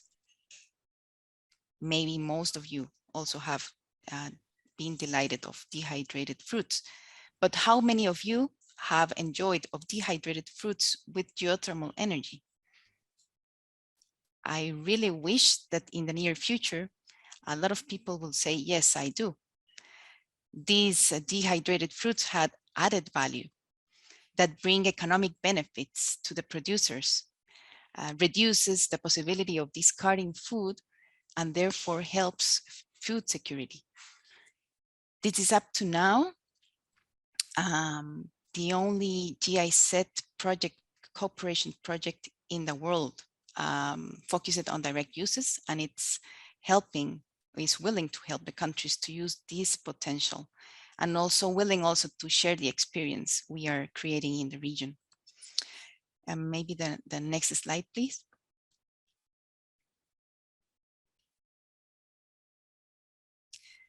Maybe to give you a little bit of the background information from the region, in Central America, there are more than 75 registered active volcanoes and located in the Ring of Fire in the Pacific. More than 1,300 hot springs currently also registered. There is a lot of potential, and I'm sure that in Africa, you do have a lot of potential. There is around 5 gigawatts, from which only 650 megawatts are used for electricity generation and only 7 megawatts for thermal energy. These 8 countries we work on are not taking really a good advantage of this energy resource, which can be used for different uses, as you have already seen in the past presentations, for dehydration, for drying, for air conditioning, also for greenhouses, for cooling rooms. There is a lot of room to do with these direct uses.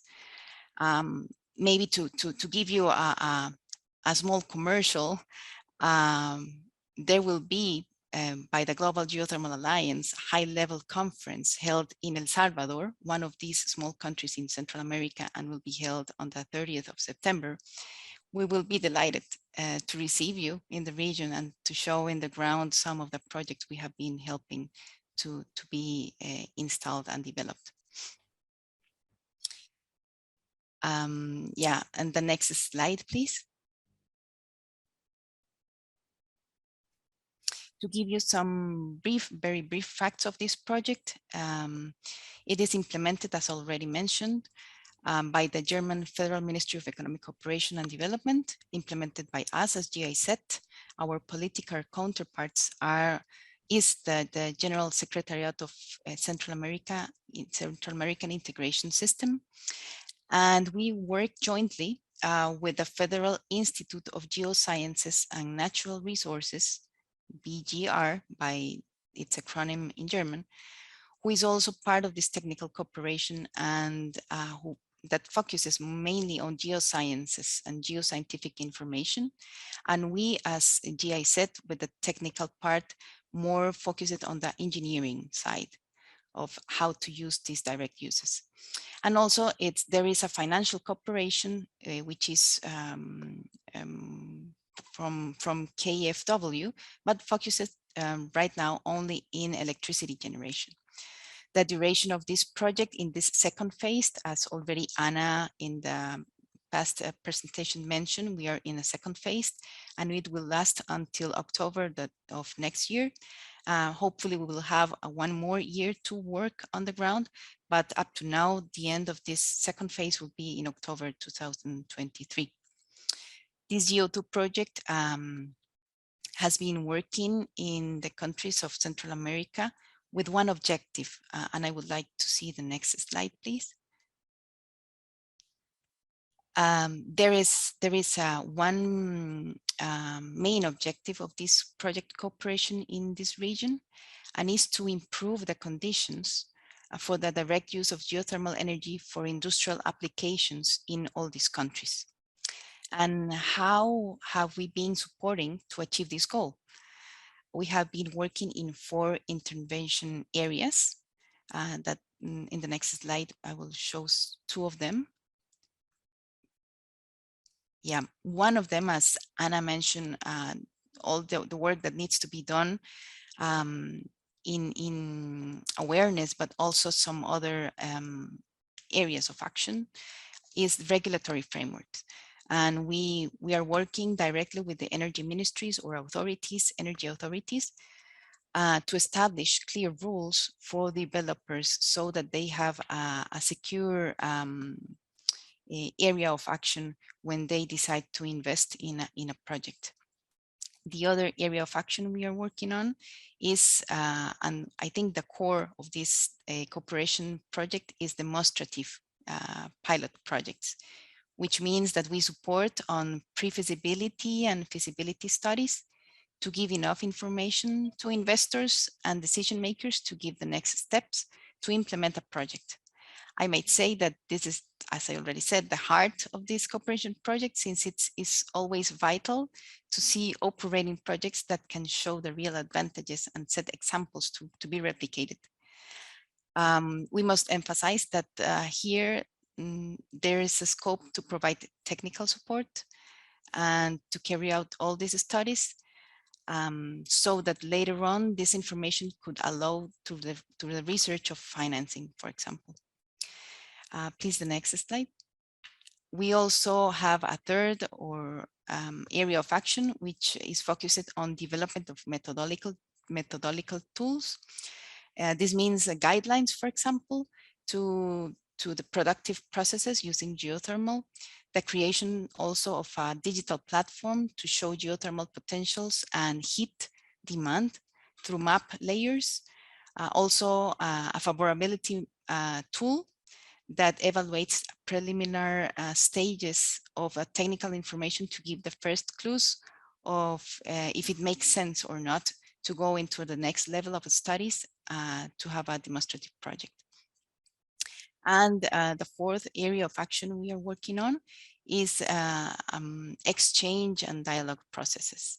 An example of it is being part of this activity today, to share knowledge, to share experiences on direct uses within the region and internationally, organize activities, and we have been working with the International Geothermal Association and also with IRENA, organizing activities and being part of different events.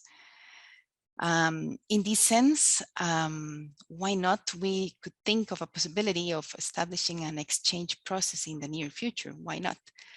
Such as a triangular cooperation between a country in Central America and a country in Africa on these issues. We could find some new funds for this eventually. And I would like to leave here my part to introduce my colleague Bernhard Jost, who will be sharing you specific information of some demonstrative projects that we are supporting as an example of the opportunities that it could be taking into account and make them come true in the near future with adequate funding. Go ahead, Bernhard. Very good, very good. Good morning, good afternoon, everybody. Good morning here in Central America. Yeah, thank you, Ana Lucia. Thank you, IRENA. Thank you, Jack, especially for the invitation. I make it quick. We will start our journey here in the 8 SICA countries. So what we are doing regarding to our second action area, the pilot projects, like Anna Colvin already said, create awareness. What is the best? Yeah, we need pilot projects. So you see here the map of Central America, also including Belize and Dominican Republic. There is a long list. I will not go into the details. Just mention there is a big variety of several projects. And the big question is here. So what we are doing in the direct use in Africa, you also can do, because, or let's say you are already doing this. And the big question is, okay, how we can maybe learn together to push forward more the market for direct use technologies and applications. The next slide, please. So we will start our journey in Guatemala. You see here an example of a food dehydration project in cold storage room. 2 months ago, we had the pleasure to visit the project. We went together with IGA and some local partners here to see how advanced the project is. Almost done. At the end of the year, it will be ready. And you see it there in the background. These are some pineapple ready for dehydration. And it's really tasteful. So I can recommend it. And yeah, how Ana Lucia already already mentioned. In September is the big GGA meeting here in El Salvador in the region. Please come visit us. And if you are interested, we can talk to the owner in Guatemala of this project, that you can see it. How does it work? So important to stake out here is there are two applications. It's a dehydration process and the cold storage room. Both applications make the project more feasible, and hopefully yes, there is a scaling up in other countries and other regions. Just to mention, where there are other projects beside of it in Guatemala, what we're working on is a milk cooling project. You know it better than me.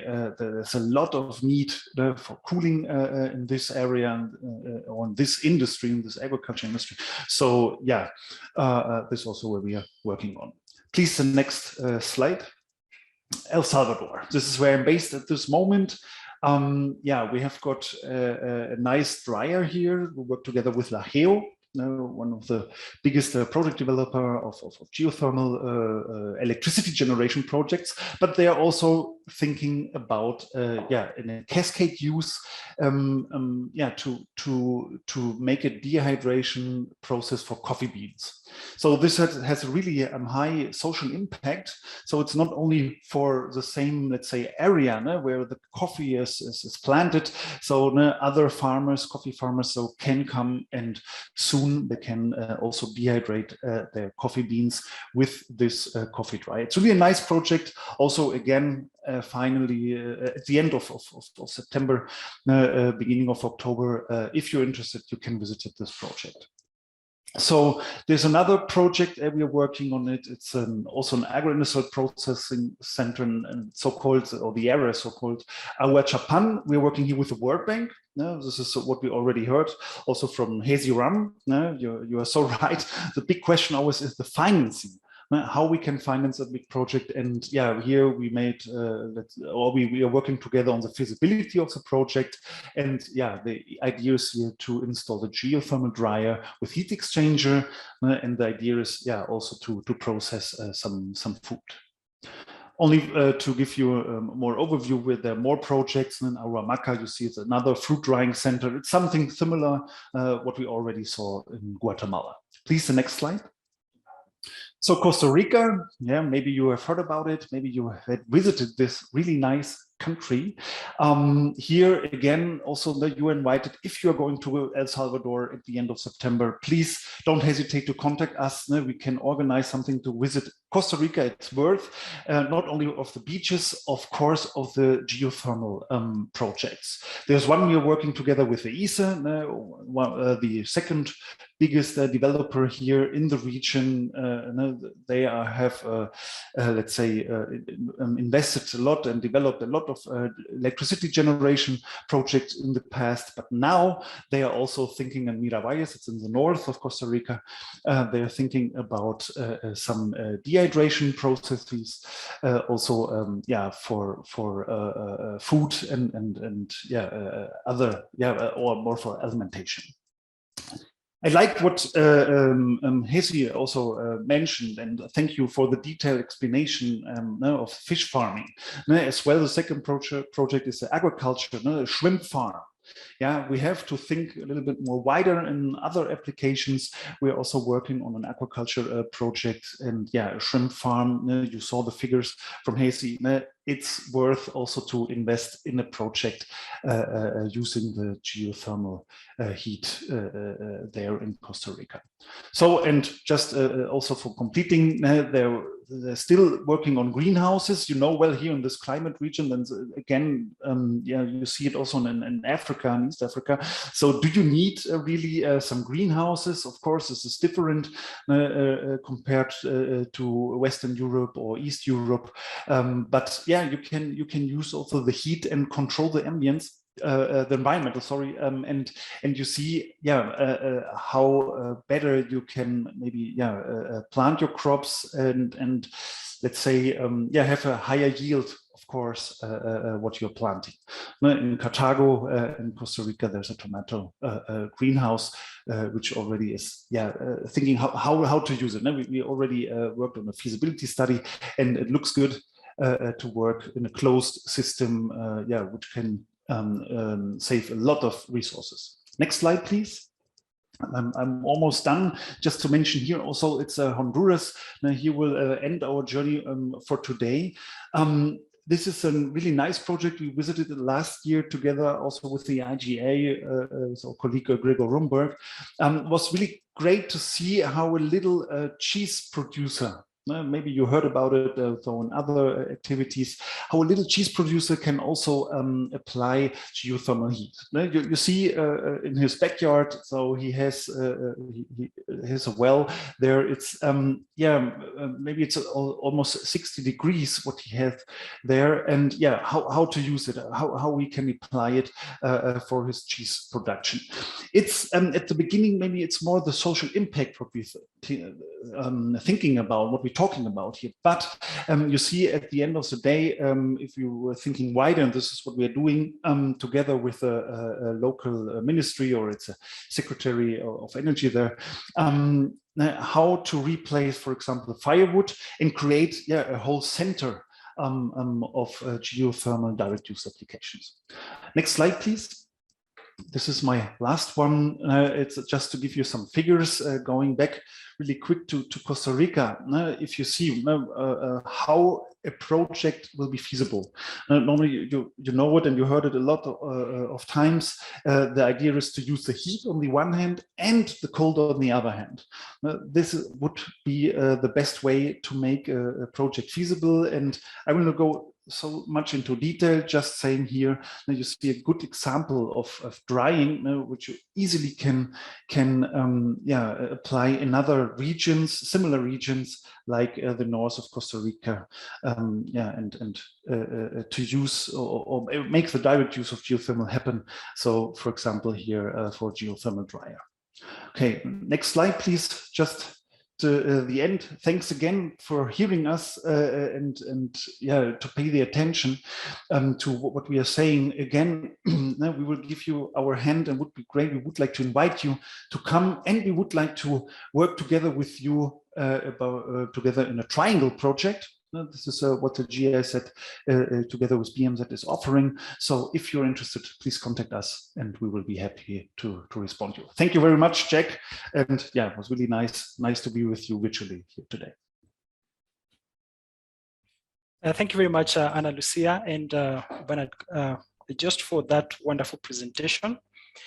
We note the priority areas of GIZ with regard to the development of direct users, including the supporting countries to develop their regulatory frameworks. We've also heard about the demonstration project, and Bernard just has made a very good case showing us the different demonstration projects that are going on in different countries. You've also talked about the tools and the methodologies that countries can develop to support direct users, including the development of maps. So this issue of maps is one of the presentations that we had today in the morning. And I'm glad that you also mentioned it in your presentation. And of course, the issue of exchange between different regions, between Latin America and Africa. This is a very welcome invitation that you're making to the countries in the African region, so that we can all learn together from the work that we're doing in different parts of the world. So thank you very much for that. And now we go to the last presentation for today. So this is going to be presented by Anna Colvin. So Anna, I welcome you back again for this presentation, where you're going to be speaking about a methodology for assessing, measuring and quantifying the socioeconomic impacts and benefits of using geothermal heat in the agri-food value chain. So Anna, the floor is yours. Great, thank you once again, Jack. Thank you everyone for our last presentation of the day. This presentation will focus on socioeconomic impacts we've heard from in the morning about projects in Kenya and also projects in Italy, and then we've just heard from Ana Maria and Jost about projects in Central America.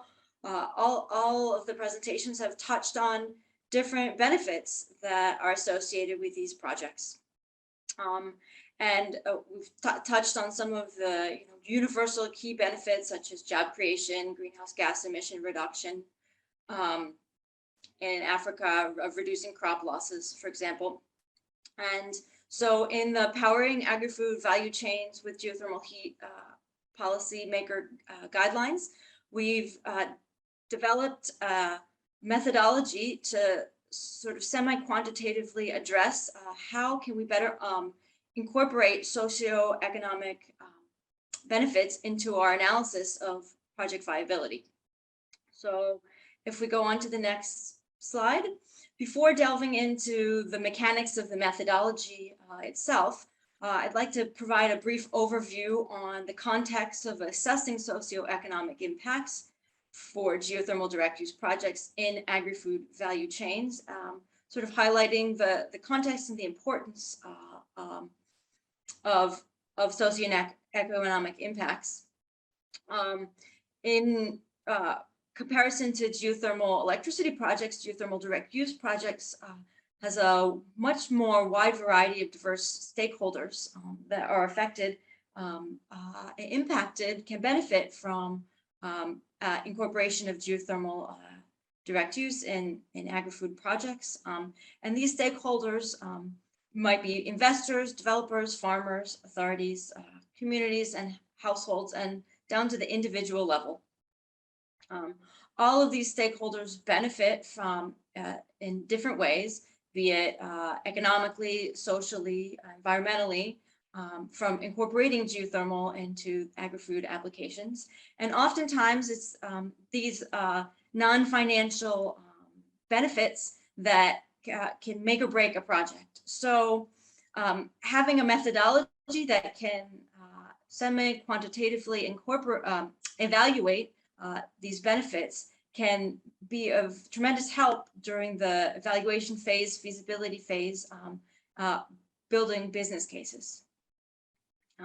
It's quite important to inform policymakers of non-financial benefits of geothermal projects that don't always make it into financial models or are officially communicated during presentation of business cases. So the idea behind the methodology is that we're determining net impacts of both of socioeconomic indicators that we can both monetize and ones that cannot be monetized in order to determine which of these indicators represent benefits and which of them represent costs to projects that are being implemented. This is useful not only for policymakers, but also for developers, businesses who want to incorporate non-financial metrics across the socioeconomic spectrum into their business cases, and to, in a more quantitative way, include these aspects. For example, job creation is a huge topic. It's projected that in the near future, geothermal projects will generate many jobs within the renewable energy industry in general, as geothermal plays a larger role in the global energy transition. So we have some projections into 2030, 2050 that jobs in geothermal will increase significantly. And it is our hope that this methodology will be of use to companies, for example, in Africa, who are evaluating the viability of different projects and highly value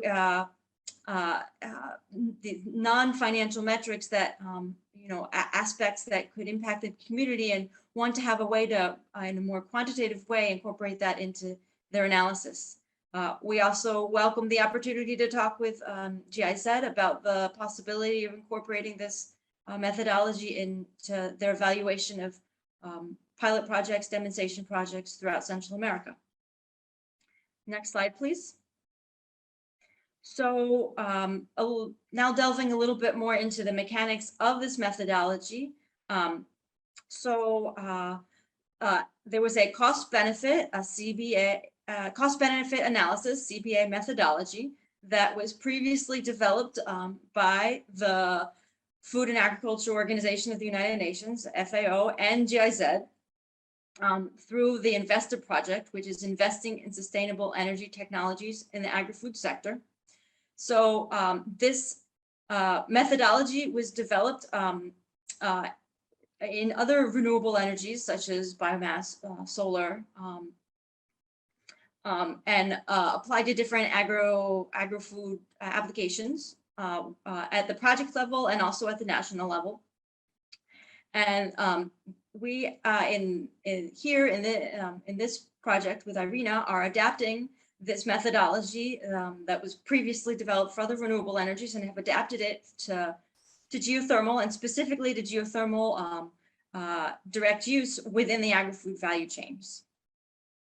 So this CBA methodology developed by Investa has 4 phases: feasibility, financial, economic, and sensitivity analysis. And then within the financial and economic analysis, each one of those has 5 steps.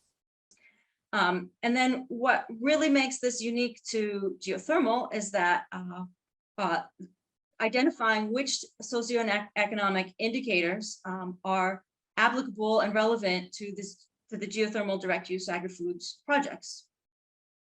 And once we have established our methodology and identified the indicators, then we're in a position to evaluate the indicators for the specific project in order to determine which of the indicators are showing that they represent costs to the project and which indicators represent benefits to the project.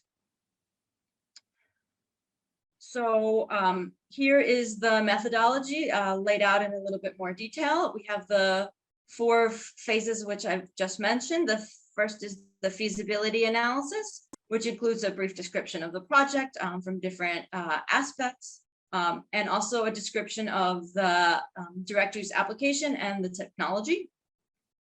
Then we have the financial cost benefit analysis, which has 5 steps, which we'll go into, an economic cost benefit analysis, which also has the same 5 steps. And then finally, a sensitivity analysis to identify which risks are present during different project phases. So it's really the financial CBA and the economic CBA are really at the heart of this methodology. And they follow the same steps, but you'll notice that in the economic CBA is where we are incorporating the socioeconomic indicators, and they're monetized when possible, and also incorporating transfer payments. That is payments that are made without exchange for goods or services. So for example, taxes, subsidies, incentives, etc.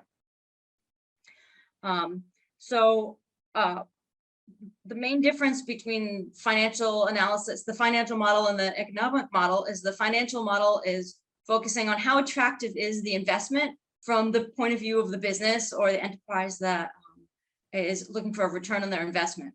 Whereas the economic CBA is really focusing on how attractive is this project from the point of view of society? What does it contribute to society beyond being financially profitable?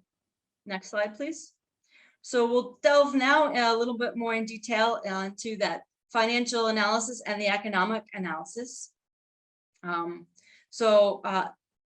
The financial analysis is assessing the profitability and sustainability of the investment at a project level to assess how viable is the project, but from the point of view of the perspective of the investor or the business, or the food processor or the farmer. And its sole objective is to understand what will be the financial returns to the project stakeholders. So this is the typical financial modeling that is carried out for projects at a project level.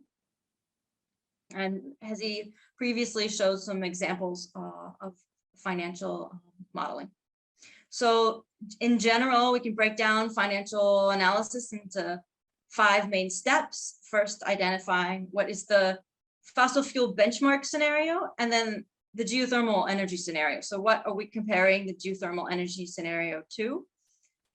Second, identifying different costs and benefits for both scenarios. So, CapEx, OpEx, other types of incentives, taxes, etc., for both the geothermal scenario and the benchmark scenario.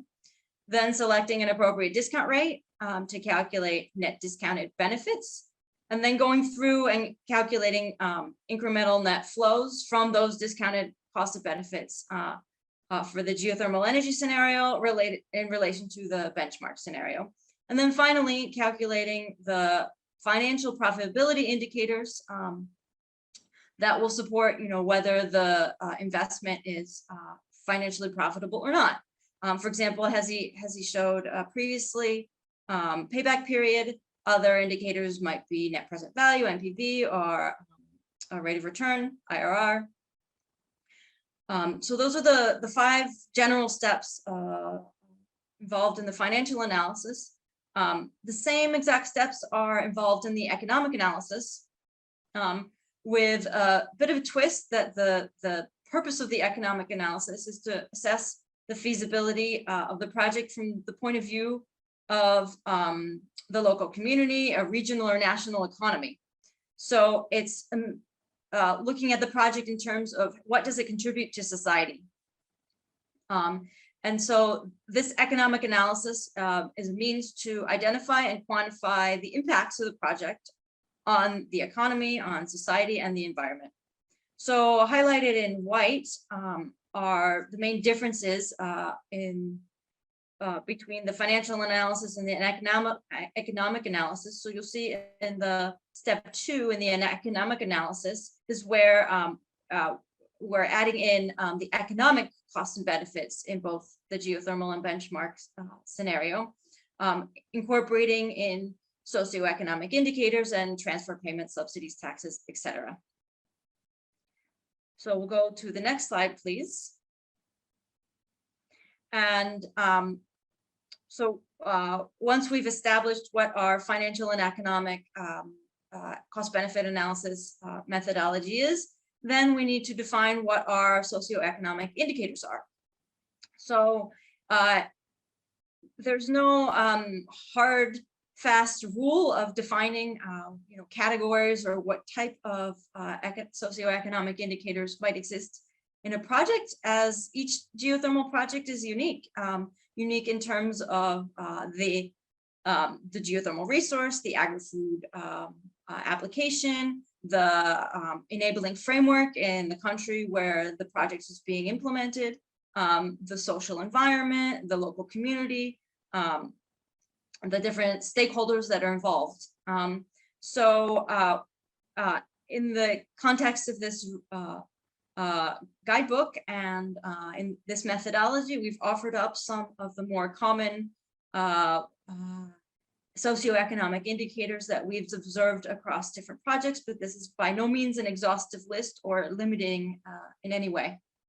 It's to serve as a sort of catalyst to generate ideas of types of socioeconomic indicators that might be present in different projects. So we've, in this case, divided the socioeconomic indicators into 4 different categories. The first being economic indicators, the second being social health and well-being indicators, the third environmental indicators, and the fourth transfer payments. So you can see that the economic indicators are more numerous and more prevalent and touch on variety of different aspects, including job creation, income generation, cost savings, energy security, reducing reliance on food importation, market access, fossil fuel reduction.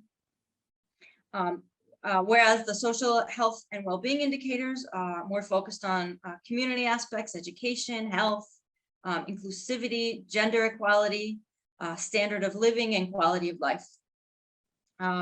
In the environmental category, we have greenhouse gas reduction and pollution reduction. And then in the transfer payment categories, taxes, subsidies, other incentives would also be applicable.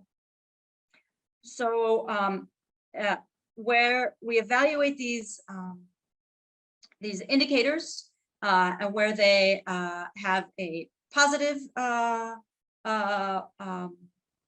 value, we consider them benefit, and where they have a negative value, we consider them a cost. So it's important to try and not only define whether they have a positive or negative impact, but try to monetize them and quantify them as much as possible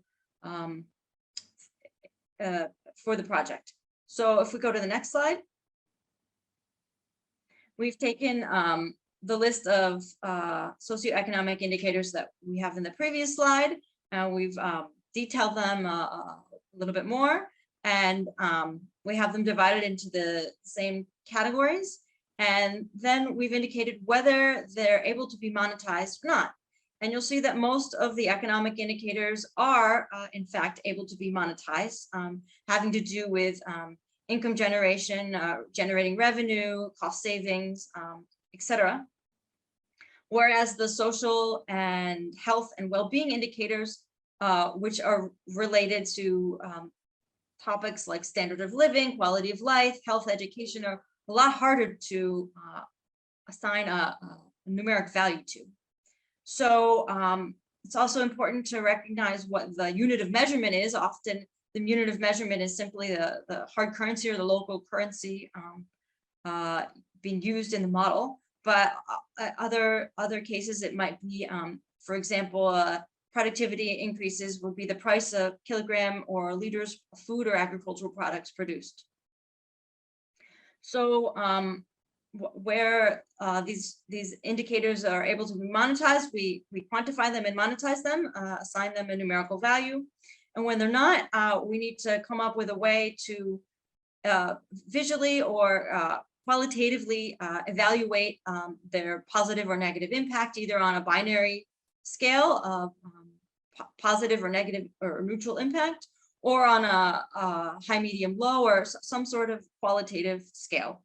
Another way that we can evaluate whether these socioeconomic indicators have a positive, neutral, or negative impact is whether they meet the Sustainable Development Goals.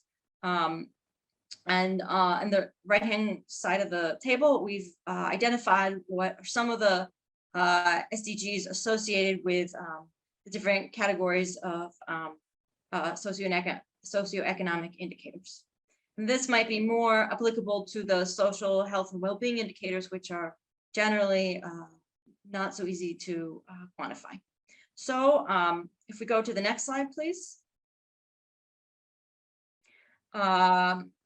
Here's an example. I guess I should mention that this methodology has been adapted for geothermal and the agri-foods value chain, but it has yet to be applied to a geothermal project. So we welcome an opportunity to do so if someone has a project that they're interested in applying this methodology to. But in the meanwhile, we wanted to show how an example of how this the results of this methodology might look like. So this is an example from the Investa project. And so we have on the y-axis 6 different projects and different renewable energy technologies applied to different agri-foods applications. We have on the left hand side 2 biogas projects and then 4 different solar projects. And then on the right hand side, you see in the middle, we have 0% and then going up to the top to 100% positive and then to negative to the bottom. So you can see that the socioeconomic indicators in the bar graph are the ones that have been able to be monetized. The ones that are, have a positive percentage are showing that they have a positive impact and then they represent benefits, but some of them have a negative impact and represent costs. And then next to the bar graphs, we have different size squares, which represent, these indicators that are not able to be monetized, such as soil quality or water quality. So in general, most indicators have positive impacts and therefore are benefits, but in some cases, they could be both or have a negative impact. For example, taxes represent increase in revenue for governments, but represent a decrease in revenue for developers. So I think this brings me to the end of this presentation on socioeconomic impacts. I thank you for your attention. Welcome any questions. So thank you very much, Anna, for that presentation. And now I open the floor for any questions from the audience.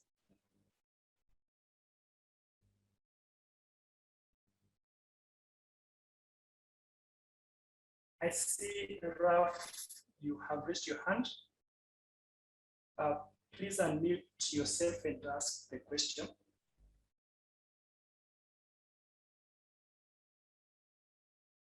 Ralph Nyakabwa.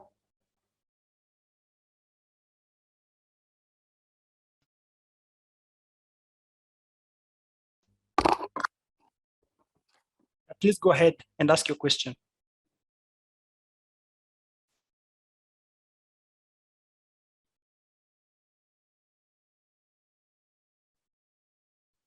Okay, as Ralph prepares to ask the question.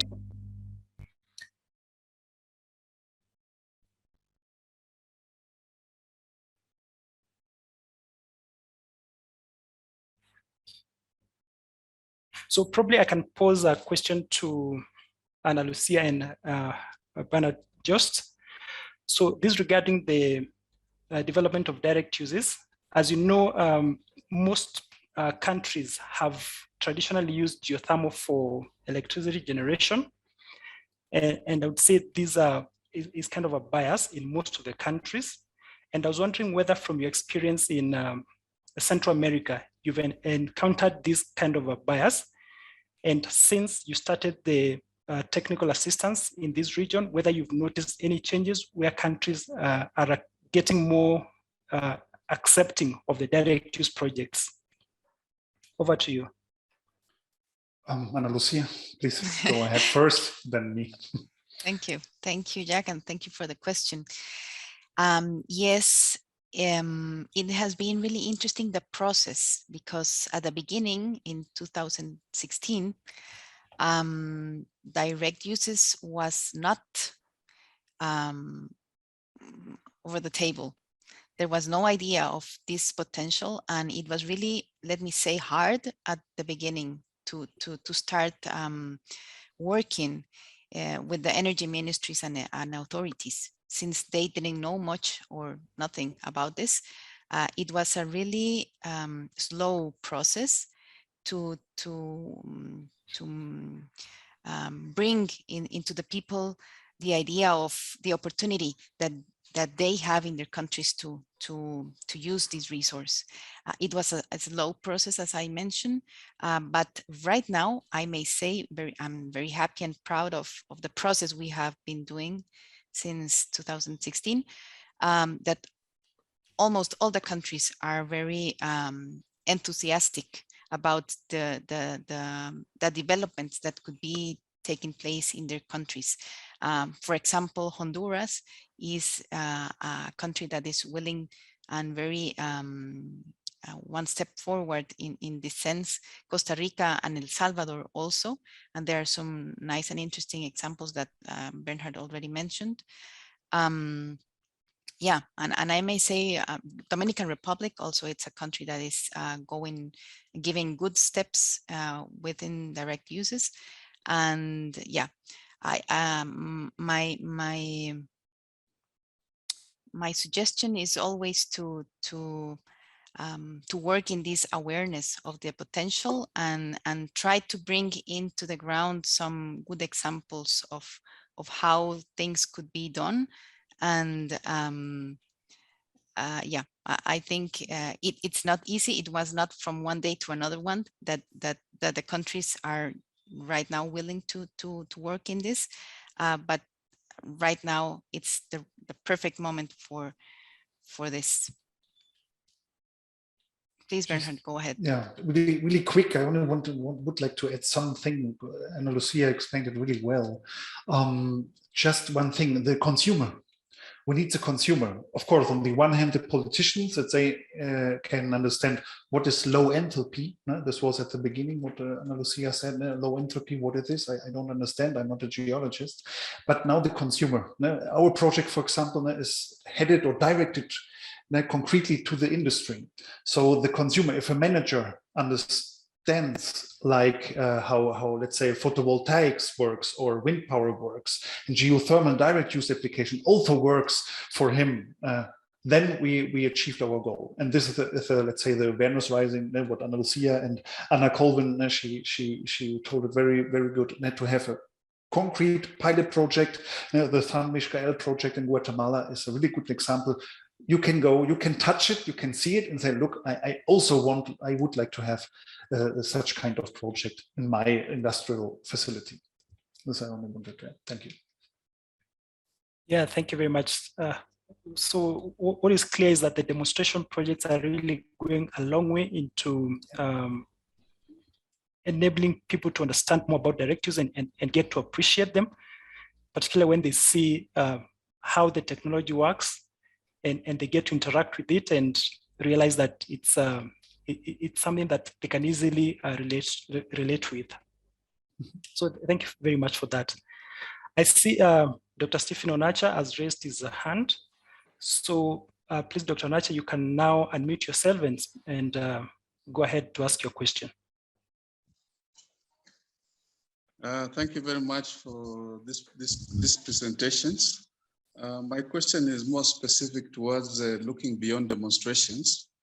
Is there a plan to quantify the projects that might be needed in different sectors, for instance, in Kenya, and matching them to the agricultural outputs and value addition in each of the, say, economic blocks or counties in Kenya? Thank you. Anna, you want to respond to that? Or Ana Lucia?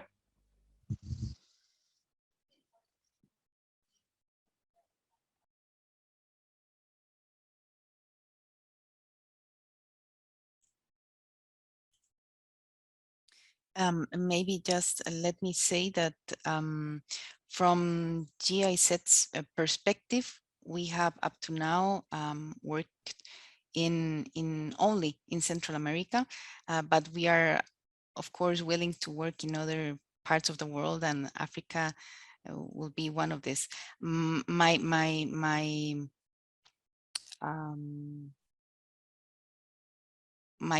concern and also my suggestion is to have more information, and in this IRENA is the master one doing very important and interesting studies in different regions, and maybe we can have some in the near future information regarding what you're asking. Yeah, and maybe also just to add on that, I can say that so this methodology that is being proposed in this report by IRENA, we see it as a way of moving the projects beyond the demonstration projects to the commercial level, whereby when these are indicators that were presented by Anna, they are quantified, then it's possible to show the benefits that these projects are going to have, particularly to the local communities. And once this information is available to the policymakers, then it's easy for them to make the decision to support the projects and to put the funds for moving these projects from the demonstration to the commercial stage.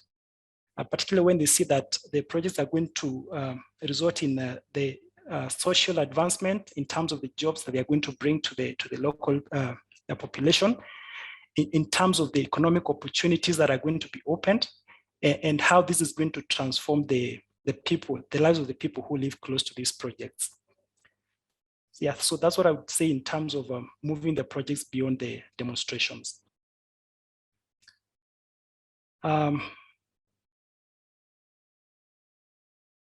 I see some comments here. I'm just going to read them. So one is from Meshach, and it says that for direct use, it's only beneficial within a small radius of the production site, or can it be piped to longer distances, and what are the risks and costs involved? I don't know if any of the panelists would like to respond to this. Hezi?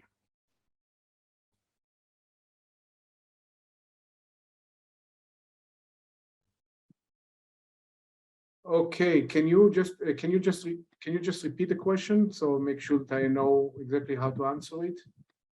So Meshach is saying that for direct user projects, is it only beneficial within a small radius of the production site, or can it be piped to longer distances? And what are the risks and the costs involved? Well, it was customary to think that you can deliver, you can run hot water up to about half a mile or so, which is like, let's call it 1 kilometer or so before it's getting less economic to do it. But I think that we do have some examples where they run those pipes longer distances. If you look, for instance, in Iceland, they run the pipelines regarding the water which they need for district heating. They run them for many miles.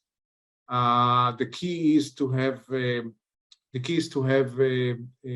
high temperature resource to start with, because you lose energy on the way. If you lose energy from 90 degrees Celsius to 80 degrees Celsius, it's not the same as you start with 60 degrees Celsius energy source or geothermal resource.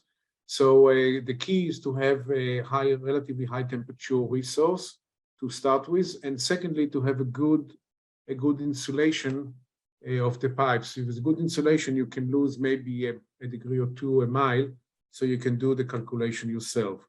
And the cost depends on the quality, the size of the pipeline, and what kind of insulation you're looking for. You can get this kind of information you can get quite easily by researching the internet. Thank you, Hezi. So I have another question here from Vincent. Probably Hezi and Anna, you can try to respond to this one. And it says that direct use projects are characterized by high initial capital costs, resulting into less attractive returns on investment. And the question is, how can we offset this to convince our financiers and governments to support us financially on direct use projects? This is a very good statement, and I think I mentioned that when I talked about this fact. I mean, to be frank with you, this is not as expensive as drilling as the cost associated with power plants, because here we're dealing with the shallow well, so to speak. So drilling for 600 or 700 meters is not as drilling for 3 or 4 kilometers, whereby the cost of a well can run to $7 or $10 million. So here you're talking about maybe hundreds of thousands of dollars. So the risk is not so high, but still, it would be a risky operation and quite expensive, especially for small-time developers. So the way to deal with that is to try to get, as I indicated before, try to get some kind of soft loans or grants or other partners that will provide the equity money for the drilling operation in order to cover this aspect. There are no miracles here. There's no silver bullet. They just have to look for the best venue to find the funding in order to go through the first stage. But that's really a challenge.